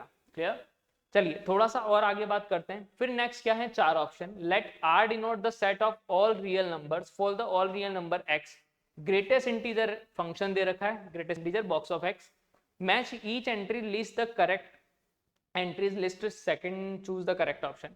एफ एक्स दे रखा है दिस बेटा, नहीं 10x का cube minus 45x square plus 60x plus 35 upon n is continuous on interval 1 से 2। भाई सबसे पहली चीज बॉक्स ऑफ x दे रखा है बेटा। बॉक्स ऑफ x कहाँ कंटिन्यूअस होता है बेटा, तो भाई बता है मुझे कि हर इंटीजर पे डिसकंटिन्यूअस होता है, यानी इंटीजर नहीं बनना चाहिए। क्या नहीं बनना चाहिए, इंटीजर। तो मैं क्या काम करूं बेटा, सबसे पहली चीज मैंने देखी इसकी वैल्यू, नहीं कि इसकी रेंज जा से कहां तक जा रही है। नहीं, तो अगर मैंने देखा यहाँ पर कि कि 1 रखा, 1 से 2 में अगर देखना है मुझे रेंज कहाँ है, तो सबसे पहले मैं क्या निकालूं, इसका पॉइंट ऑफ मैक्सिमा और मिनिमा की बात करूं। तो मैं अगर इसका डिफरेंशिएशन करता हूं, इसको मानता हूं function fx equal to 10x cube minus 45x square plus 60x plus 35, ताकि मैं इसकी मैक्सिमम और मिनिमम निकाल सकूं। तो देखिए क्या होगा, 3x स्क्वायर तो यानी 30x स्क्वायर होगा f डैश x, फिर इसका क्या हो जाएगा 45 टू द 90x प्लस का 60, ऐसे ही करते थे डिफरेंशिएशन। जैसे ही डिफरेंशिएशन अपन ने किया बेटा, तो मुझे क्या समझ में आया कि इसके रूट्स डायरेक्ट दिख रहे थे, 30 तो कॉमन आ रहा है, एक्स स्क्वायर माइनस का कितना हो जाएगा 3x प्लस का 2, यानी x माइनस 1 x माइनस 2, मतलब कि 1 और 2 पॉजिटिव नेगेटिव और पॉजिटिव, मतलब ये है क्या है पॉइंट ऑफ मैक्सिमा, ये पॉइंट ऑफ मिनिमा। समझ में आ रही है वैल्यू आपको, यानी कि 1 पर अपने पास जो वैल्यू आएगी वो मैक्सिमम आएगी, 1 रखा तो f ऑफ 1 कितना आएगा बेटा 10, 1 का क्यूब 1 माइनस 45 प्लस 60 प्लस 35, कितना हो जाएगा माइनस का 10 से प्लस 10 तो गया 60, क्लियर। ये आया। f ऑफ 2 निकाला बेटा, कितना आएगा देखते हैं, 2 का क्यूब कितना 8, 8 10 जा 80, 2 का स्क्वायर 4 यानी 45 इंटू 4, 62 जा 120, ठीक है बेटा, प्लस का 35, 45 4 जा 4 4 जा 16 यानी 180, तो ये 100 हो गया, 120 प्लस 35 यानी कि 100 है तो माइनस 100 प्लस 20 20 प्लस 35 यानी 55। मतलब आपको समझ में आनी चाहिए कि 1 से 2 के बीच में ये जो फंक्शन है ऊपर वाला वो कुछ ऐसा बना 60 अपॉन n और 55 अपॉन n। अब ये दोनों जो हैं वो क्या, उन्हें इंटीजर नहीं बनने चाहिए, ऐसी कौन सी वैल्यू होगी, तो आइए चेक करते हैं। 8 रखा पहले n की जगह, नहीं वो पूछ रहा है n की अपने पास कौन सी मिनिमम वैल्यू, तो n 8 रखा पहला ऑप्शन। 8 से अगर देखा तो 8 7 जा 56, 7 पॉइंट समथिंग, नहीं ठीक है, 8 कितना 6 जा कितना होता है 48, 8 7 जा 56 यानी 6 पॉइंट समथिंग।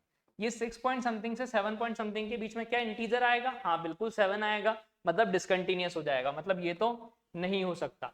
फिर देखा 9, 60 बाय 9 कितना होगा, 9 6 जा 54 होता है यानी 6 पॉइंट समथिंग, नहीं ये भी 6 पॉइंट समथिंग ही आ रहा है, 6 पॉइंट समथिंग से 6 पॉइंट समथिंग के बीच में कोई इंटीजर नहीं आएगा बेटा, यानी 9 अपना क्या होगा करेक्ट ऑप्शन।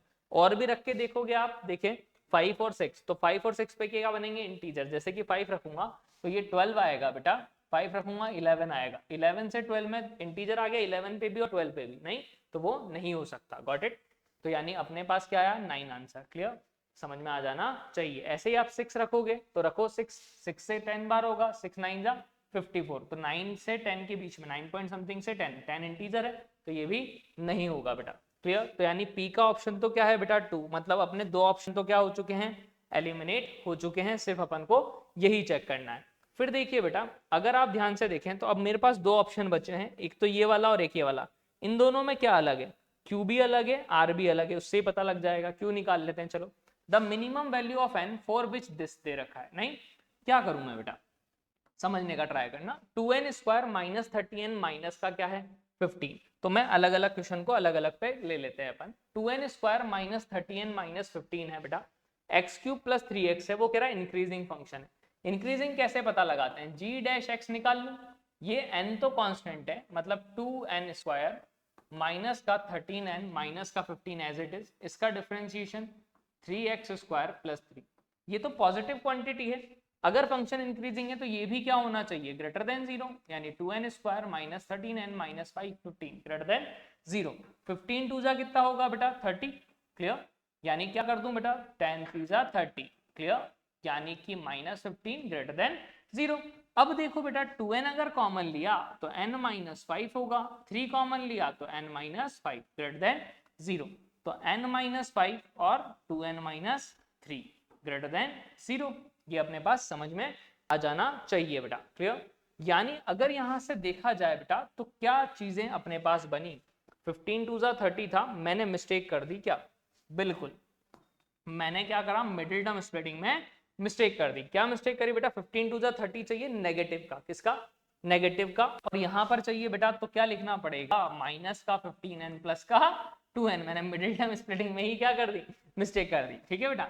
तो 2n कॉमन ले लिया तो n माइनस कितना आ जाएगा, 2n नहीं आ रहा कॉमन, चलिए तो n कॉमन लिया है ना बेटा, तो 2n माइनस का 15, यहाँ कुछ कॉमन नहीं तो 2n माइनस 15 ग्रेटर देन 0, तो 2n माइनस का 15 और n प्लस 1 ग्रेटर देन 0, यानी कि अगर देखूं तो एक -1 और एक 15/2, positive negative positive, got it, positive negative और पॉजिटिव। मतलब मैं क्या बोल सकता हूं बेटा कि ये जो वैल्यू आ रही है ना अपने पास, पॉजिटिव दिस और दिस, क्लियर, यानी n 15/2 से बड़ा होना चाहिए या -1 से छोटा। अपन से क्या पूछ रहा था, मिनिमम वैल्यू, क्या मिनिमम वैल्यू, तो कितनी होगी बेटा 15/2 से जस्ट बड़ी, यानी 7.5 से जस्ट बड़ी, यानी कि 8। यानी कि मैं क्या बोल सकता हूं बेटा कि जो सेकंड है उसका आंसर 8 होना चाहिए, क्लियर, यानी Q का आंसर क्या होना चाहिए, फर्स्ट। Q का आंसर फर्स्ट इसी में दिख रहा है बेटा, इसमें तो नहीं है, मतलब बी ऑप्शन अपना क्या होगा, करेक्ट होगा, क्लियर। तो इस तरह से अपन क्वेश्चन कर सकते हैं, बाकी को चेक करने की जरूरत नहीं है, फिर भी चाहो तो चेक कर सकते हो। जैसे इसमें बोला है बेटा number of the x not, ये दे रखा है साइन एक्स माइनस के कॉस एक्स माइनस के, मुझे बोला कहाँ नॉन डिफरेंशिएबल है, साइन मॉड एक्स, मुझे पता है साइन का ग्राफ ऐसा होता है, मॉड कर लेंगे तो ऐसा ही होगा इनपुट का, तो सिर्फ ये जहां जीरो बनेगा वहीं क्या होगा, नॉन डिफरेंशिएबल।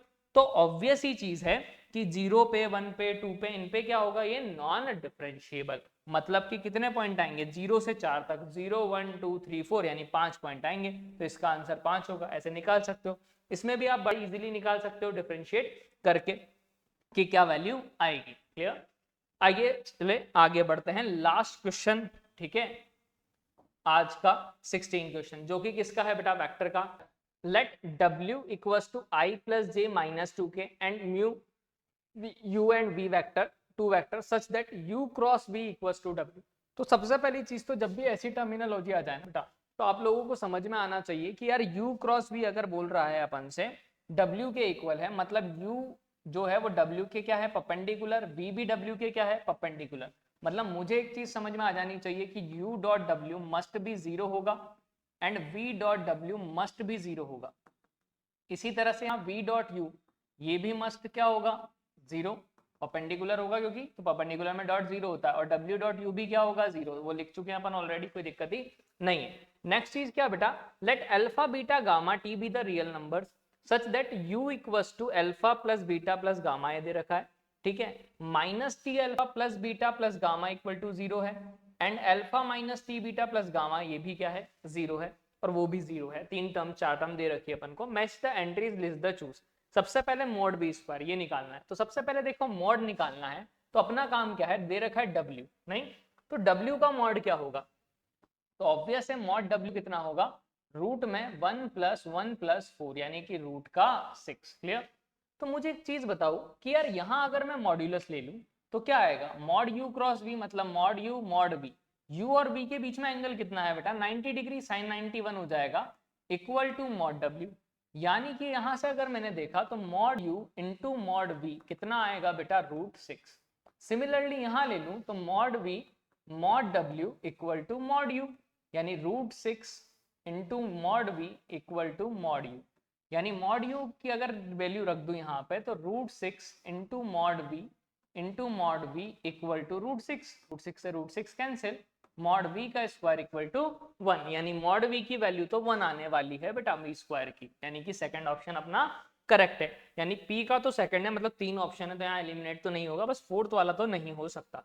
फिर देखो क्या कह रहा है, अल्फा √3 है और गामा स्क्वायर ये है, तो अपने पास 4 इक्वेशन दे रखी है बेटा, कौन कौन सी दे रखी है, सबसे पहले alpha I plus beta J plus का गामा के, नहीं ये दे रखा था U वेक्टर, तो U का मॉड्यूलस निकाल लेते हैं। U का मॉड्यूलस क्या होगा, V तो 1 है, तो U इक्वल टू √6, यानी alpha square plus beta square plus gamma square equal to क्या होना चाहिए, 6, क्योंकि U का मॉड क्या आ रहा है, √6, तो उसका स्क्वायर क्या होगा, 6, क्लियर।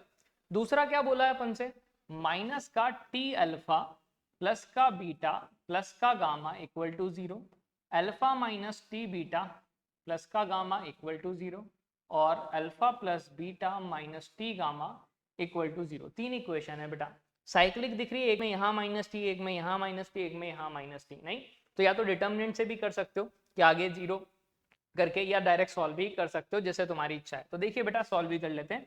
यहाँ से अगर मैं दोनों को सब्ट्रैक्ट कर दूं तो कितना आएगा बेटा, माइनस का टी माइनस का 1 into alpha, beta plus T beta, यानी बीटा इंटू 1 प्लस टी, ठीक है। फिर गामा से गामा तो क्या हो जाएगा, कैंसिल आउट, क्लियर। मैंने दोनों को क्या कर दिया, सब्ट्रैक्ट। तो यानी यहाँ से अगर मैं देखूं बेटा 1 प्लस टी दोनों में कॉमन आ रहा है, ठीक है, क्या बचेगा, beta minus alpha equal to 0, यानी t इक्वल टू या तो क्या होगा बेटा -1 या फिर बीटा इक्वल टू क्या होगा, अल्फा। क्लियर।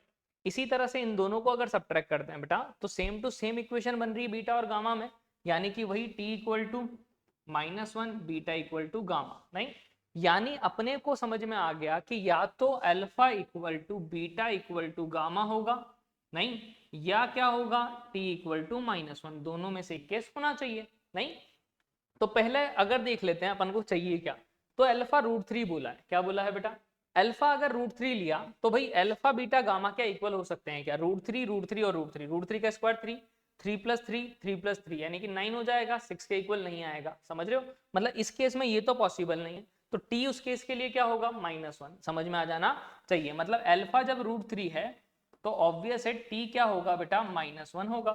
अगर t -1 है, रख देते हैं, तो उस केस में alpha plus beta plus gamma must है 0, alpha plus beta plus gamma must है 0, टी की जगह -1 रख दिया। और मुझे पता है बेटा कि मुझे निकालना क्या है, गामा स्क्वायर। क्या निकालना है, गामा स्क्वायर। तो मुझे ये बताइए भाई कि alpha plus beta plus gamma 0 है अपने पास, मुझे दे रखा है alpha square plus beta square plus gamma square, ये निकालना है।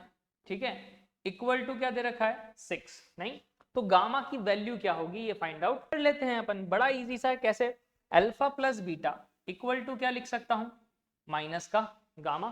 Clear, alpha plus beta equal to minus का गामा। यहां से स्क्वायर करूं तो alpha square plus beta square equal to gamma square, नहीं, माइनस का 2 अल्फा बीटा, ऐसे ही आएगा बेटा, समझ पा रहे हो तो। नहीं, यानी अगर यहां से देखें बेटा तो मेरे को एक चीज समझ में आई कि alpha plus beta plus gamma यहाँ से 0 था, alpha square plus beta square plus gamma square की वैल्यू कितनी है, 6। नहीं, यानी यहाँ क्या लिख सकता हूं बेटा मैं, 6 माइनस का गामा स्क्वायर।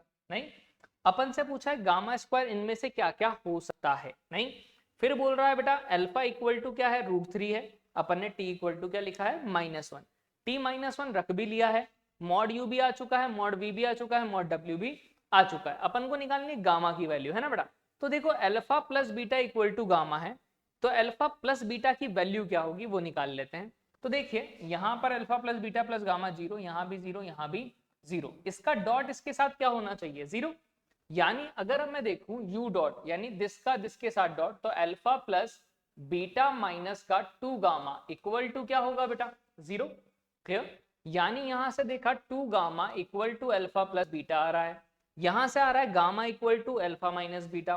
मतलब कि कब पॉसिबल है कि जब यहां पर अल्फा प्लस बीटा की जगह 2 गामा रखूंगा, तो 2 गामा प्लस गामा यानी 3 गामा इक्वल टू 0, यानी गामा की वैल्यू मस्ट है क्या होनी चाहिए, 0 होनी चाहिए। मतलब P का ऑप्शन तो 2 है, Q का ऑप्शन 1 है बेटा, ये क्लियर हो जाना चाहिए। फिर क्या रहा है बेटा, अल्फा इक्वल्स टू क्या है, √3, then beta plus gamma equal to निकालो। एक बार बोल रहा है alpha equal to √2, then t+3 निकालो, कोई सा भी निकाल लो जो इजी लगे। तो देखो अगर अल्फा √2 है, नहीं, तो बीटा √2 गामा √2 आ रहा है क्या, 6। हाँ, √2 प्लस √2 प्लस √2 6 आ रहा है। यानी अगर यहाँ पर ये तीनों इक्वल है, अल्फा बीटा और गामा, तो t की वैल्यू क्या होगी बेटा, ये पूछ रहा है अपन से। तो ऑब्वियस ही चीज है यार कि ये वैल्यू जो थी equation alpha plus beta minus 2 gamma equal to क्या था, 0, और यहाँ पर alpha plus beta minus t gamma equal to क्या था, 0। तो t को अगर कंपेयर करूं बेटा तो कितना आएगा अपने पास, 2। क्लियर है या नहीं, तो t की वैल्यू कितनी आएगी, 2, तो 2 + 3 कितना हो जाएगा, 5, यानी s की वैल्यू क्या आएगी अपने पास, 5। क्लियर, यानी पहला ऑप्शन अपना क्या हो जाएगा बेटा, करेक्ट हो जाएगा। क्लियर है या नहीं, तो बड़े इजीली अपन निकाल सकते हैं बेटा कि कैसे निकाला जा सकता है, कोई दिक्कत इसमें नहीं होनी चाहिए। अच्छा, अगर ये अल्फा √3 है, बीटा प्लस गामा निकालना है किसी को, नहीं सर हमें तो बीटा प्लस गामा ही निकालना है, तो आप कैसे निकालोगे बेटा कि भाई अल्फा √3 अगर है अपने पास, तो मुझे पता था कि अल्फा √3 तो t कितना था, -1, यानी alpha plus beta plus gamma की वैल्यू जो थी वो कितनी थी बेटा, 0 थी। यहां से अगर मैं बोलूं बीटा प्लस गामा, तो उसको क्या लिखोगे, माइनस अल्फा, यानी अल्फा का स्क्वायर। क्लियर बेटा, अल्फा कितना है, √3, तो √3 का स्क्वायर कितना हो जाएगा बेटा अपने पास, यानी 3, यानी कि इसकी r की जो वैल्यू है वो अपने पास क्या है, 4, तो r की वैल्यू क्या है, 4, यानी पहला ऑप्शन अपना क्या है, एग्जैक्टली करेक्ट। तो ये क्या था बेटा, जेईई एडवांस का पेपर 1 का सॉल्यूशन। इसी तरह से पेपर 2 का भी सॉल्यूशन होगा, तो बने रहिए चैनल पर और चैनल को सब्सक्राइब जरूर कर दीजिएगा अगर नए हैं तो। Thank you.